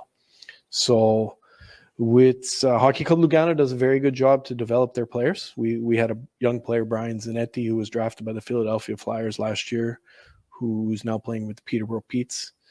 Elvis Merzlikins was a youth prodigy from HC Lugano, who is now drafted, and he's one of the top goalies for the Columbus Blue Jackets. So the HC Lugano is a very, very historic club in Switzerland. I'm lucky to be a part of them. Yeah, that's awesome. And you know what? I can't let this interview end without talking about your experience in the Olympics with that Swiss passport, which you told me about. Yeah. So you got your Swiss passport, and then which allowed you then to play nationally, internationally for Switzerland. And you said you got an opportunity to play at 2010 in Vancouver. Let's talk about that. Yeah, I did. It was interesting, and Ralph Kruger was our coach. And Ralph had talked to me about joining Switzerland at the Olympics. And at the time, I had a hard time because I played the World Juniors with Canada, but I never played with Canada in the World Championships or in pro hockey. And I spoke with the people at Hockey Canada, and they understood, and they knew about the choice. And so I accepted to play for Switzerland, and I'm glad I did. It was a great experience to play in Vancouver. I was nervous before we went in because we were in a group round with USA and with Canada and Norway. And I was concerned, are we going to embarrass ourselves here on the ice? Is this going to turn into a boomerang? But in the end, the experience on the ice, I'm really proud of how we played. I mean, we went to a shootout against Canada, which in the round robin, I was able to be one of the shooters in the penalty shot. I didn't score, but I shot against Marty Brodeur, and he kicked it away like it was some street hockey kid coming down on him. And Sidney Crosby scored for Canada, and we ended up losing 3-2, and then we lost to the Americans in the quarterfinals. Whoa. So great memories, great teammates with Switzerland, and it was very proud. No kidding. Well, let's talk about that Canada game. My goodness. I mean, name some of the players on the Canadian team. I remember, Niedermeyer was there. Ginla scored, Sidney scored the golden goal. Ginla was on that team. They were stacked. They were the NHL. I mean, they had the all San Jose Shark line with Marlowe, Thornton, and Heatley. They had Ginla and Crosby, like you said. Corey Perry was on the team. Getzlaff was on the team. On the defense, it was Pronger, Niedermeyer. In net was Marty Brodeur. I mean, I don't want to. Yeah, I'd have to check, but I mean, they were the best players in the world. 2-2, you guys took those guys too. How did that, what was the game like? That was Ralph Kruger hockey. He just clogged up the middle and shut it down. And somehow we scored late. Jonas Hillier was phenomenal. He was our goalie. And he was with the Ducks at the time. And we got to 2-2 and then we got to overtime and then we got to a shootout. And yeah, I don't know, Podsy, how we got to a shootout against Canada in Vancouver, but we did. And then all of a sudden I'm sitting on the bench and you just get the shoulder tap and you're shooting first, kid. And so, yeah, it's pretty lonely. You're standing at center ice there. But those are the moments you got, like you talk about the preparation and you just got to go back to what you know. And how was it like before that game? Yeah, I know you said you were a little bit nervous, but like, did you feel like, holy shit? Like, no. At the time, it was okay. Once the game started, you were fine. And to be honest with you, I mean, we didn't touch the puck a lot. We spent a lot of the game chasing the puck. So I don't remember a lot of scoring chances in that game. The first two games, actually, even against the United States, we spent a lot of time without the puck. And that was a big credit to Ralph and his staff. The entire team could check. And by that time in my career, I'd learned to check as well. And we didn't touch the puck, but we were able to compete because we had good structure. So it was a great experience. It was great. I always remember it. Oh, I guess that's pretty phenomenal. That's super cool. So let's talk about we're as these things do. We're banging on an hour and 15 minutes here, and I know it's late there, but I want to talk about for sure about the agenting thing. So you end up playing until you said 38, or was it 38? You said it was your last year. Yeah, 2014. Yeah. So 38, and then you've been around hockey your whole life. It sounds like you knew you wanted to stay in it, and then you got into the agenting side of things. So what can we talk about that a little bit? That whole learning curve and what that was all about, and what your job was. Yeah, I joined Jerry Johansson from the Sports Corporation, who was in Edmonton. And my official job title from 2014 till 2019, I was the director of European operations. And at the time, Jerry and his firm dealt basically with players from Western Canada. And there wasn't a big European operation. And so it was really attractive because it allowed me to live in Lugano and work from home. And it was kind of a white carpet where it allowed me to build it how I saw fit. And basically what it was is we needed to find European agencies and partnerships that we could help them take care of their NHL clients. So we found great partners in Finland. We found great partners in Sweden, in the Czech Republic. And then I spent a lot of my time also in Germany, Austria, and Switzerland as myself. And we recruited numerous NHL players. And I did that up until 2019, until I became the GM in Lugano. And so as an agent, and I know like these, and they're called advisors, I guess, over here in North America, when they're at, they haven't been to the draft yet. What's the bill of sale? Like, what's the bill of goods? Like, would have separated you guys, or when you're recruiting somebody, what are you offering these players that would make them want to go with you? Well, in Western Canada, Jerry Johansson and the Sports Corporation have been in the business for 30 years. And the number one thing I learned from Jerry is your clients do most of your talking for you. And so when he went on the website, like Jerry represented still does today, but he had Carey Price as a client. He had Brent Seabrook as a client. Ryan Getzlaff was a client. Today, Braden Point is a client. Josh Morrissey is a client. So when he goes into the home of the next 15-year-old family and mom and dad, he says, if you're not sure about who we are, I'll give you the phone number of these fathers and you can call them. And they basically, they speak about how their children were taken care of. And there's a lot of good agents out there. In the world of hockey, there's a lot of bad agents, but the good ones are the ones that have been doing this for 30 years. And it was the same thing that we sold when I spoke to the Swedish families and the Finnish families, and we just explained how the business works and what we do. And if you believe what we believe, then we can work together and we can help you. And like I said, not everybody chose us, and we didn't choose every player. But our heart was in the right place. Jerry's heart's in the right place, and we're there to help the players. So it was a very fun job for me, to be honest with you, Jason. I really enjoyed it. But when I was offered to work with Lugano again, I was back in the game, and probably because it was Lugano, and I had to say yes. I had to take this job. Yeah, well, for sure. Yeah, fantastic spot where you're at right now. I'm just thinking about your the idea, and I don't. Who was your agent back in the day? Like, who did you have coming out of Kamloops? I worked with a lawyer in Edmonton. It was very small. He's passed now, and then I worked with Jerry's European partners to go over to Europe. Brett Callaghan was my agent, a former Edmonton Oiler, and Brett Callaghan and Ron Chipperfield and Gary Seigel were three men that's created a company. And Brett Optima. Yeah, that's correct. Okay, so yeah, small world, right? Yeah. And so Brett was my agent who took care of me during my time in Switzerland. Right. Yeah, I mean, you guys remember, like, to your point, because I ended up going with Mike Barnett, who, for those of you who don't know the landscape back then, he had Hasek and Gretzky, if I should say first, and Jagger and Hull, and Barnett was one of the biggest names going at the time, and when he tapped me on the shoulder and wanted me to go to an Edmonton Oilers game and hang out with them and wanted to represent me, it was a done deal because of who he had, right? It was such an ego thing to be wanted by him, right? So I just said yes.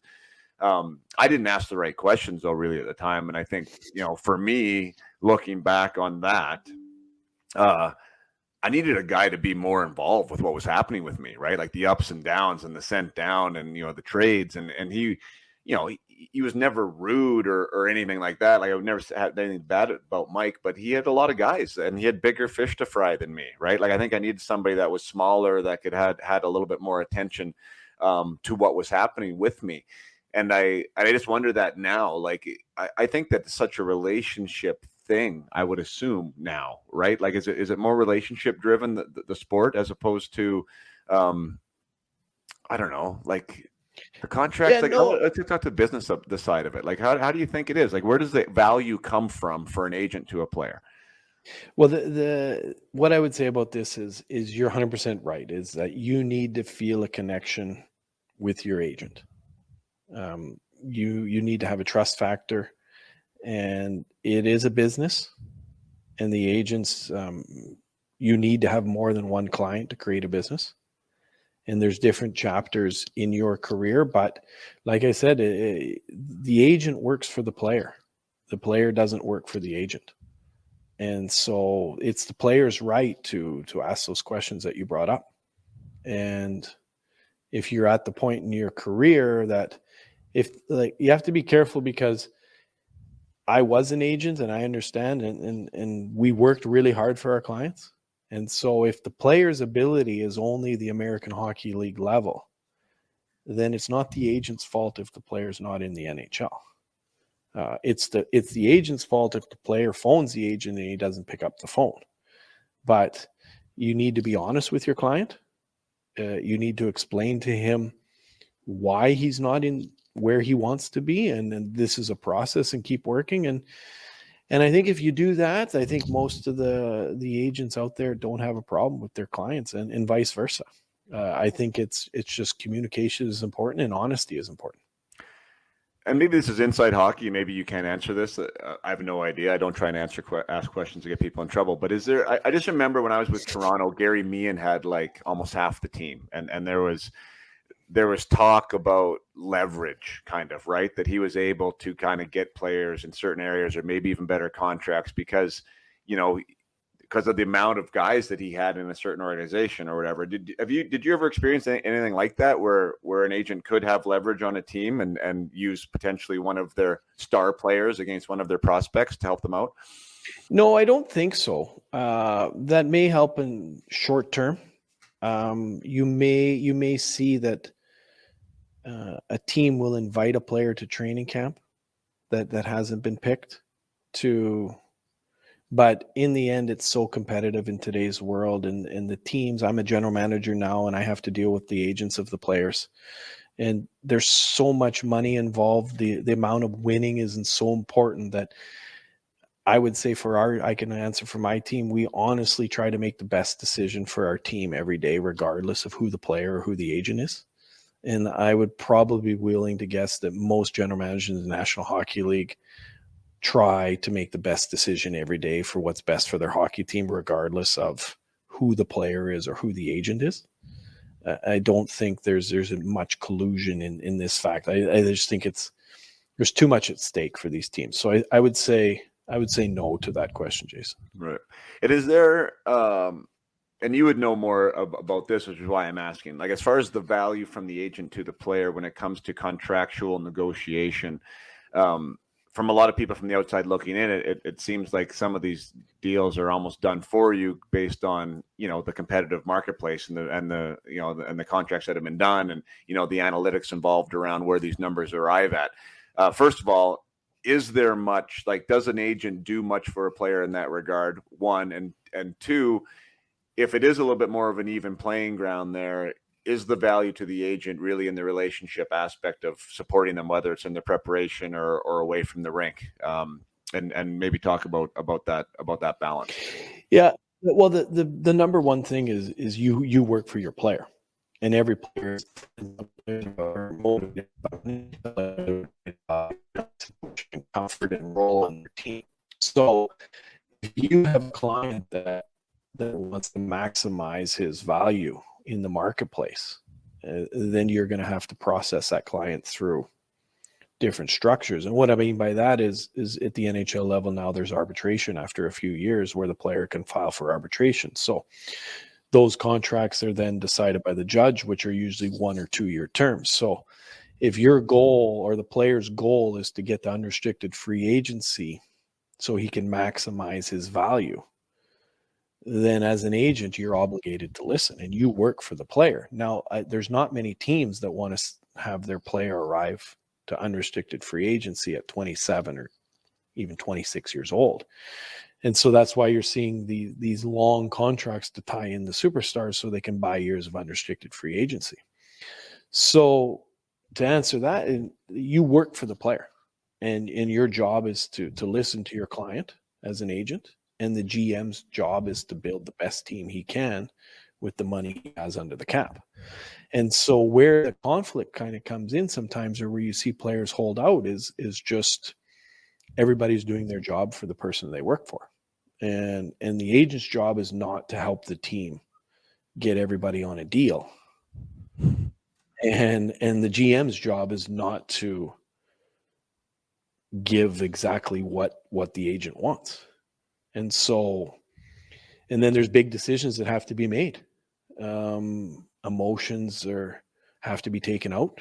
You cannot make decisions based on emotions in this game. You have a fan base. People have to make decisions. Okay, you have a 28-year-old player who's an unrestricted free agent who's going to be a superstar. What do you do? What's best for your club? Do you hand over that mega extension because that's what the agent wants, or do you walk away and risk to have an upset fan base? So that's the reality of the business in the world we live in. Yeah, and everyone arrives at different conclusions, of course.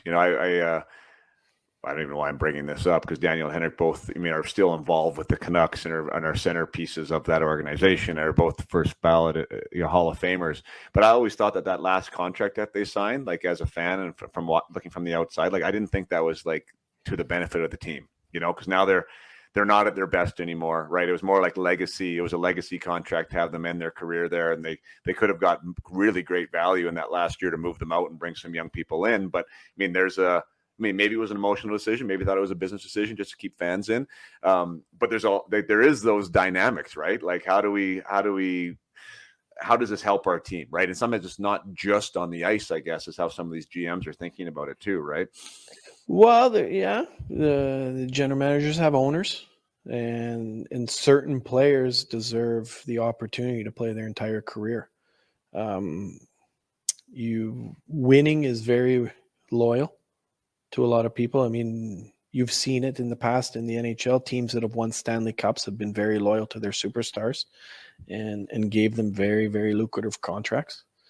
And then now they're at the tail end of their careers, and and they're not the same player, but you're right. There's a fan base, there's ticket sales, and these players identify with the organization. So it's tricky, but it's a fun business.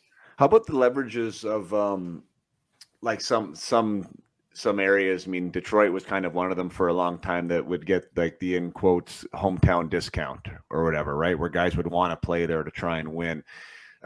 First of all, I don't think there's many guys that want to do that or are willing to do that. And maybe that's one of the reasons why it happens so rare.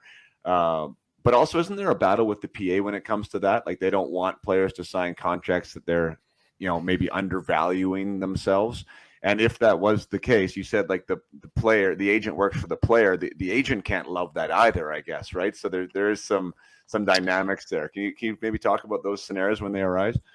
Well, sure. I think even myself, I went through a situation where I was offered a contract that was lower than the qualifying offer, but it was a multi-year deal and it was guaranteed money, and so I took it, and I was comfortable, and that's the situation where I was happy with what they were offering, and I was comfortable where I was. So, and you see that all across the landscape. I mean, people are comfortable. Certain places are better where they want to live, and money is not the end all be all with some people.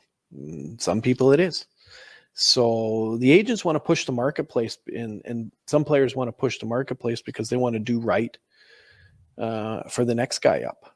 And if you go into the history of hockey, I mean, Eric Lindros is the prime example that he should almost be able to collect a percentage of everybody's check in the NHL because of what he did for hockey. He is one of the number one players that pushed the envelope for what he believed in player salaries, and it exploded. And maybe share that story. What did he do, and what was he? What did he? Well, I mean, I don't have all the details. I've read a book about it. I mean, he was drafted by the Quebec Nordiques, and he refused to go, and then he waited, and then he was traded technically twice, once to the New York Rangers, and then once to the Philadelphia Flyers, and it had to be settled by a judge, and ultimately the Flyers were declared they had made the trade before.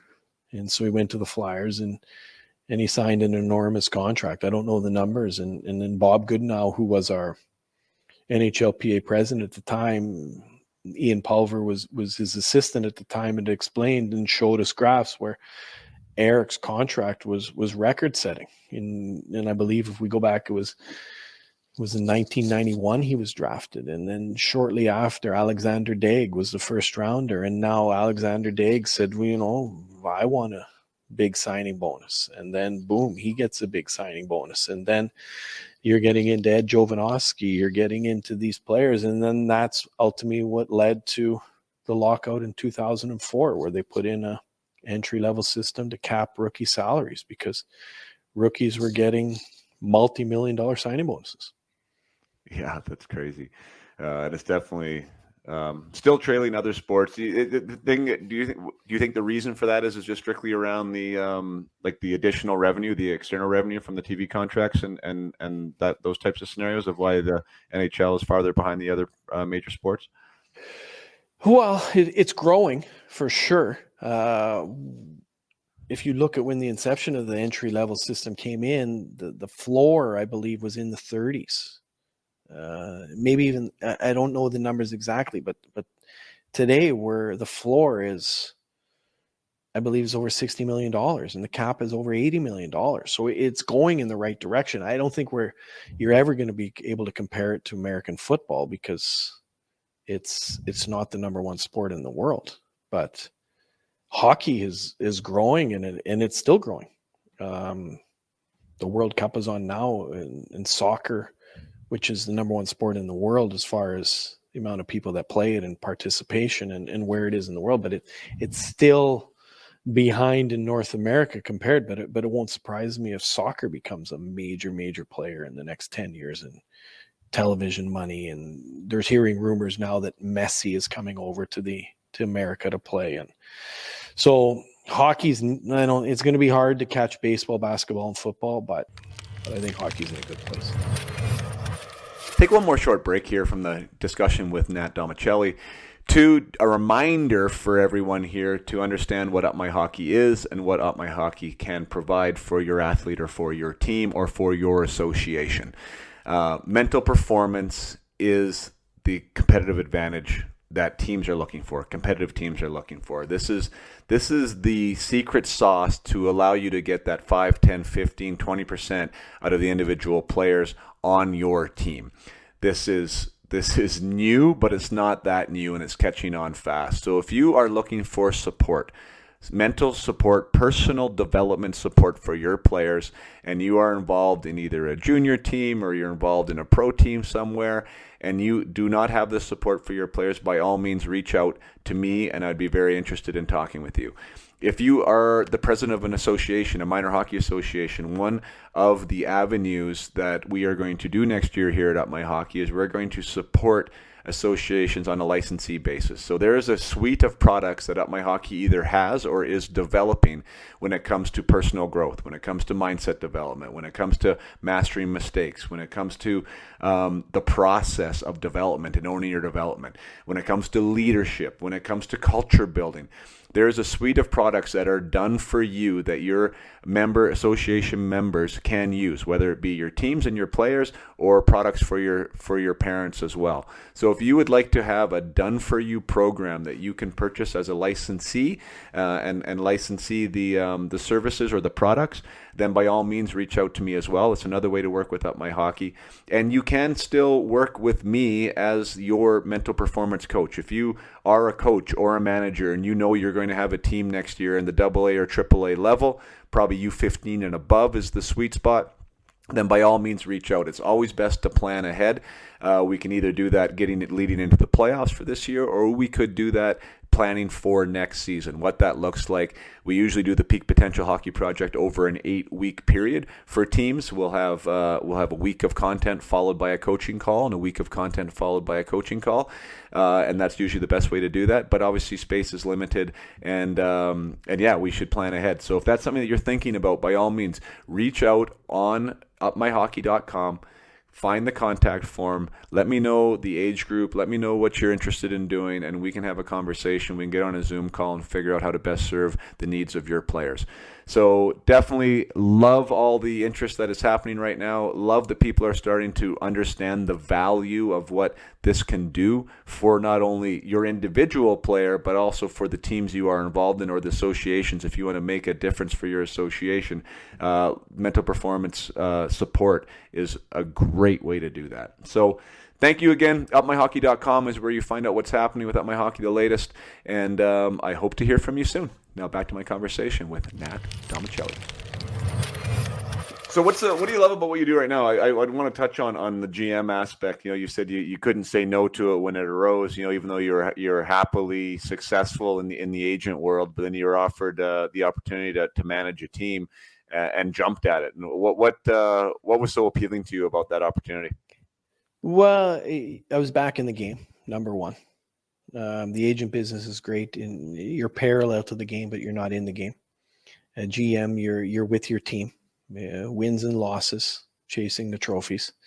It was Lugano. It's my hometown now. It's my home team, and I was a volunteer in the youth section, and I know all the people here. So when they asked for help, I was more than willing, and it's challenging. Nobody expected COVID to arrive on the world when it did shortly after, but that's behind us now, and it's interesting. It's a big project. It's day to day. You're very, very focused on what you're doing. There's a lot of things that go on, but we have a great team. We have a great staff. I have a lot of people that support me, and it's challenging. Like today is Monday, and in Switzerland, like today was a full day. It was 7:00 in the morning in the office and meetings, and then over to see the end of practice and then talk with my coach to where we are. We play this weekend. And then this afternoon I was in the hospital visiting patients before Christmas with our players, giving out gifts. And then I was in a meeting shortly after that back, because I'm also the general manager of the junior team here as well. And we had to discipline a player for making some mistakes on social media. So we had a parent meeting with mom and dad and the player to make them understand certain things can't go on social media. And then that was the day. So that was today.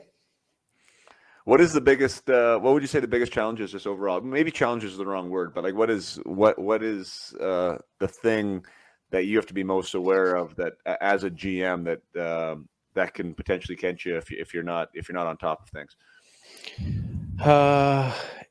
Injuries, status of your team, who's playing well, who's not playing well, the marketplace. You can sign players at any time. There's no draft. It's unrestricted free agency all the time. So if a player gets waived from the NHLers in the American Hockey League that you want to pick up, you can pick up if he's an import. Culture is a huge factor that we deal with. We're in Switzerland.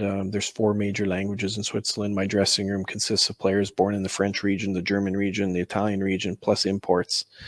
Managing the roster, managing is basically a lot of what my job is.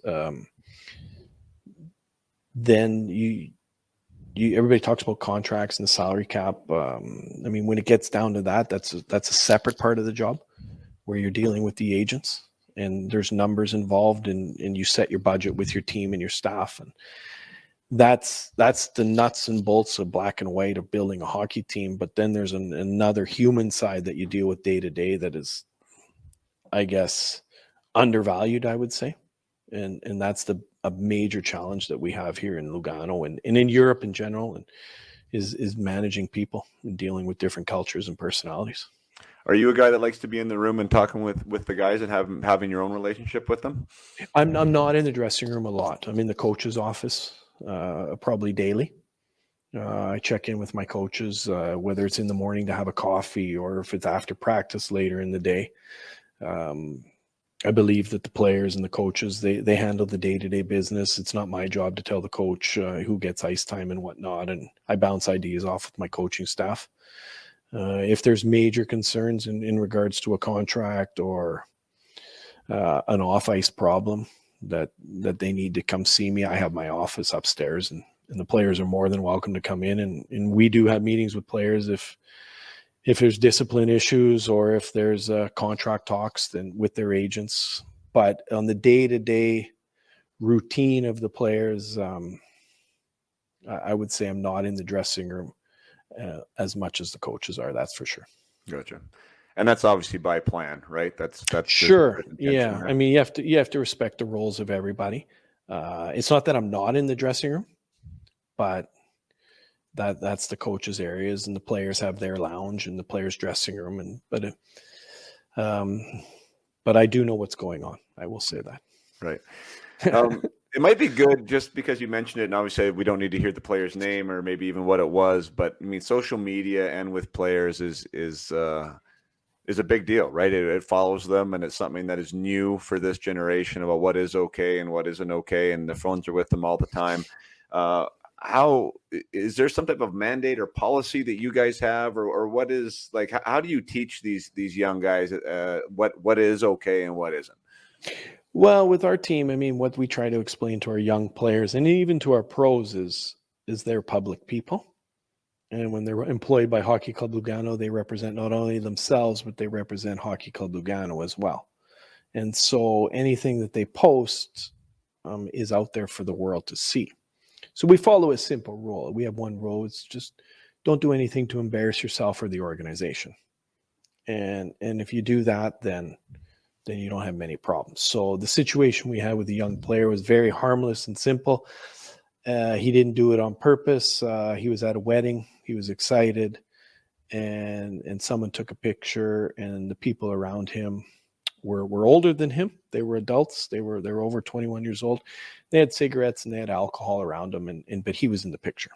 And so it wasn't a bad thing, but what we had to explain to them is that, when we see this and we know this, then we need to know why. And we need to explain to them, like, you didn't do anything wrong, but be careful because people can now assume that you like to drink and smoke. And that's not that's not relative to being a young athlete. And so it was a harmless situation, but it was cleared up pretty quick, and he understood. And the best thing with social media is just be careful. Yeah, totally.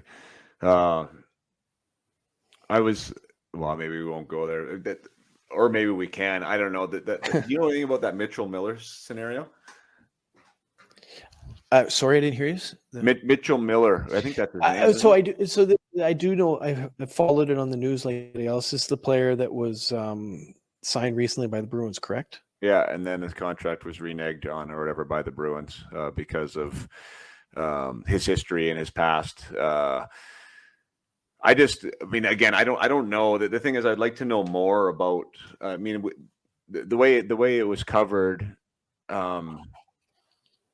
It's just I don't know when a guy like when a 14-year-old kid does it, isn't he like when you're not allowed a second chance, and then again, not saying anything that what he did was right. I don't think anyone has to say that. I think we all understand that what happened when he was 14, 13 years old is not okay, and there's a lot of things that happen when we're younger at any stretch in our lives that we do that maybe isn't okay. I just was wondering like where your stance is on that, or like maybe that's something why I'm bringing it up now is because your social media scenario was nothing near like Mitchell Miller, but this can follow players. Like, right or wrong, stuff follows players, and it can be for a long time. It's just interesting how our world is reacting to some of these things, especially with minors. Like that's the thing with me is like he's a minor. Like I just don't understand how the NHL is getting involved and everything that's going on with that. Well, I would say this, Jason. Number one, racism's wrong.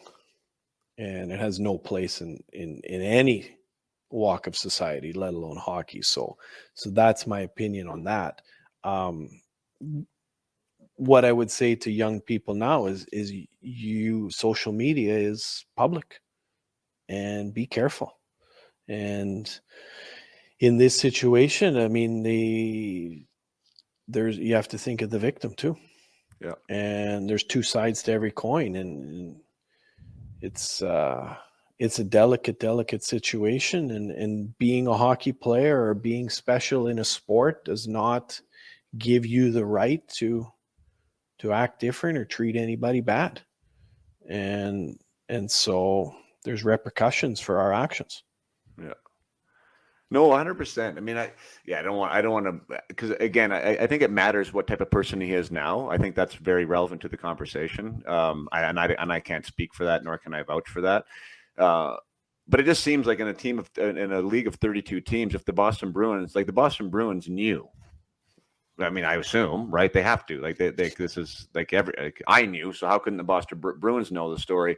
And then for them, to be kind of bullied into having it not be okay for them to want to sign this guy, it just seems like if somebody wants to, the kid should be allowed to have an opportunity. But again, I'm not the GM. I can totally understand why GMs wouldn't want to do it, and they wouldn't even go near it, right? I could totally get that. But if the Boston Bruins did decide to, I think now it's getting pretty unfair to that athlete at some point. Don't sign him in the first place, then. Just don't even go there.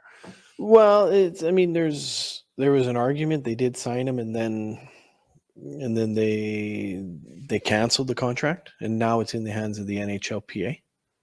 I'm not previous to the details about what happened. Yeah. I would just say that in today's world, we have owners and we work for franchises that are. It's very, very important to keep the image of the franchise, and there's a lot of great hockey players in the world that don't have any conflict associated with them. Right. Yeah, that's a great point. Right. And so sure. It becomes, I'm not here to judge whether it was right or wrong, but it's, some people don't want to put themselves in that situation. Yeah. But my advice on that situation with this boy, I don't know the situation personally, is that you have to think about the victim. And I think when the victim comes out and says, I'm good and I'm okay, and he apologized, and this guy can move on with his life, then I think it will solve itself. But what I've read in the paper, like everybody else, it's not at that point yet. Right. Yeah. No, fair enough. That's a good angle for sure. And I obviously didn't want to start this. Didn't think we'd be talking about Mitch Marner. My God, what the heck's his name now? I'm drawing a blank. Anyways, I can't remember the name of the kid now. But yes, it is such a wild scenario, and why we've. I mean, it's been topic of our home, and I think it's been topic of a lot of homes, is because like these decisions. They can follow you, for sure. And to be aware of what you're doing with your device and in high school, even whether you're 14 or 15, I mean, my goodness, let's make sure that we're being cognizant of what's going on and to the best of our ability, because, things follow you. So, anyways, anywhere, how should we wrap this one up? How are you guys looking this year as far as? It's tight. It's a competitive league. There's 14 teams in the league. We're 5 points from second, but we're also 8 points from last, it's very, very tight. We've played 23 games. We play 52 in our season. We have a long way to go. Right. But I expect us to be a playoff team again this year and keep knocking on the door.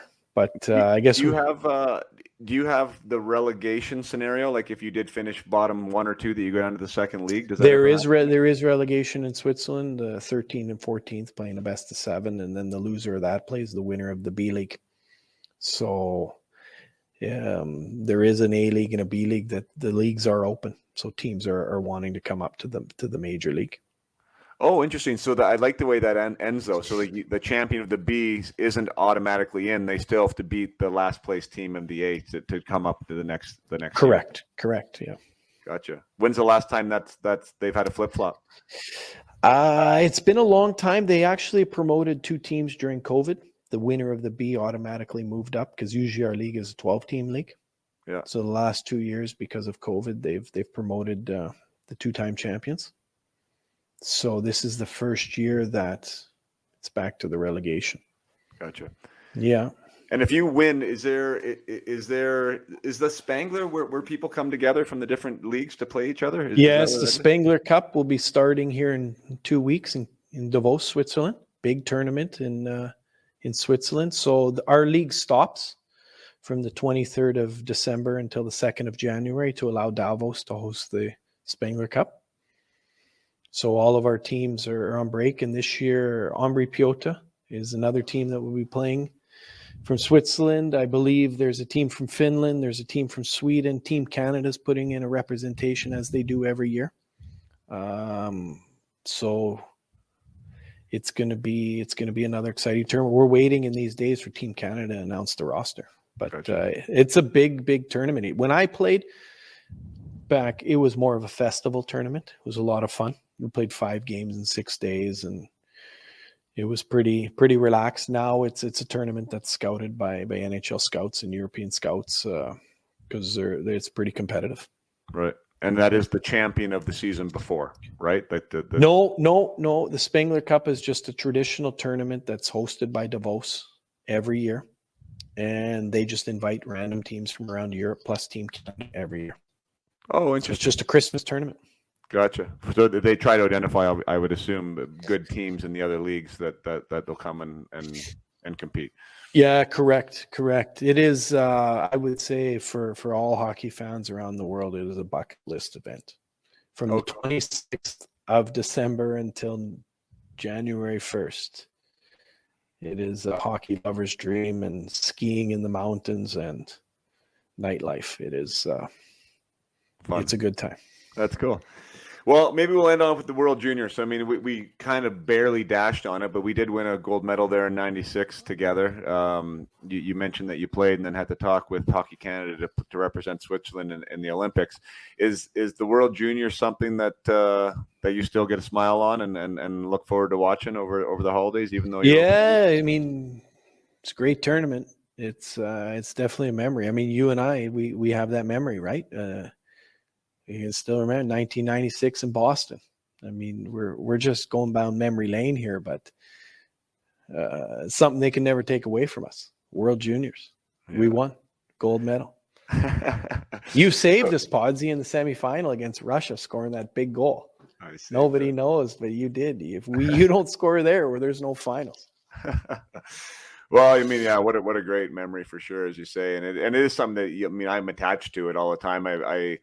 I have my ring in my safe. Like I usually bring it out during the tournament, and I'll wear it for the 6 days of the tournament just to kind of reconnect to it and everything else, and support the boys. I guess you must have a different allegiance. Maybe allegiance is the wrong word, but you probably have kids from your junior team that are representing Switzerland at the tournament yourself, right? We will. We'll have 2 players from Lugano representing this year. How fun's that? With Team Switzerland, so they're excited. We have actually 2 other boys that are playing in Lugano that were born in Latvia, that are going to be going over with Team Latvia. So we're involved as well this year with from Lugano. So we're excited. That's cool. So you're well represented. Is that a feeder system then? Like, do you try and get players from your junior team to play on the big club? Is that part of the process? Yes, it's our lifeline. It's the identity of the club. We try to have at least I'd say 20-30% of the boys on the team come from the local region. We're very proud of that. We have every team in Switzerland has a youth program all the way down to learn to skate.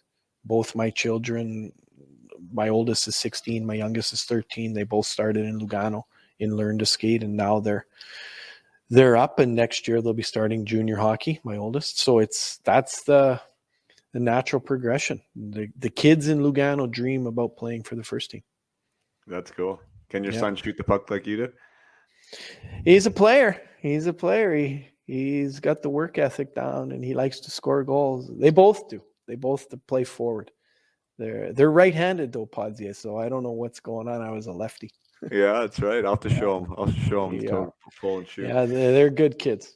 That's awesome. Well, great, man. It was awesome catching up. I know it's late there. We should have ended this a while ago, but there's so much to talk about. And thanks for having me on. Great thing you're doing there, Jason, with Up My Hockey, and it's a privilege to be able to connect and be on your show. So all the best. Merry Christmas. Yeah, man. Merry Christmas to you. Yeah, Merry Christmas to everybody back in Canada. Listen and enjoy the podcast and enjoy the World Juniors. Thank you for listening to that conversation with Nat. It was awesome to have you here with us today for almost 2 hours of back and forth between me and an old friend. I have always enjoyed Nat from the moment I met him the first time to our first days as pro and meeting for dinner, either after the game or for a beer or whatever. Nat and I always seem to get along and always seem to hit it off. And beautiful part about being one of the guys from back 20, 25 years ago is that we are able to sort of pick up exactly where we left off and had another great conversation. So love what Nat's doing, what he's a part of there. I'm sure Lugano is better for him to be a part of that scenario, and I'm really happy that he was able to share all of his wisdom over the past, my goodness, 25 years of professional hockey, not only as a player and finding his way around the NHL, being prolific in the minors, then over and being such a player at the international level. It was awesome to be able to hear from him and what it takes to be an agent, and also what he's dealing with now on the day-to-day as a general manager. So, Nat, if you are listening to this, I appreciate you, pal. Totally appreciate you, and I thank you for being on with us there. I mean, geez, almost all the way up to 11 o'clock your time after a long day. So I know your time's valuable, and very grateful that you chose to spend it here with me and my platform here and my audience at Up My Hockey. So lots to learn from that one. I look forward to further discussions with Nat and potentially maybe helping out their team. Who knows what this all looks like down the road, but I know that what Swiss hockey has going on right now is pretty special, and their development model is pretty special. That was one question that I didn't get to ask him, is what they actually do there on the junior, not junior, but actually from the minor hockey side, what their development program looks like, because they are starting to produce hockey players there.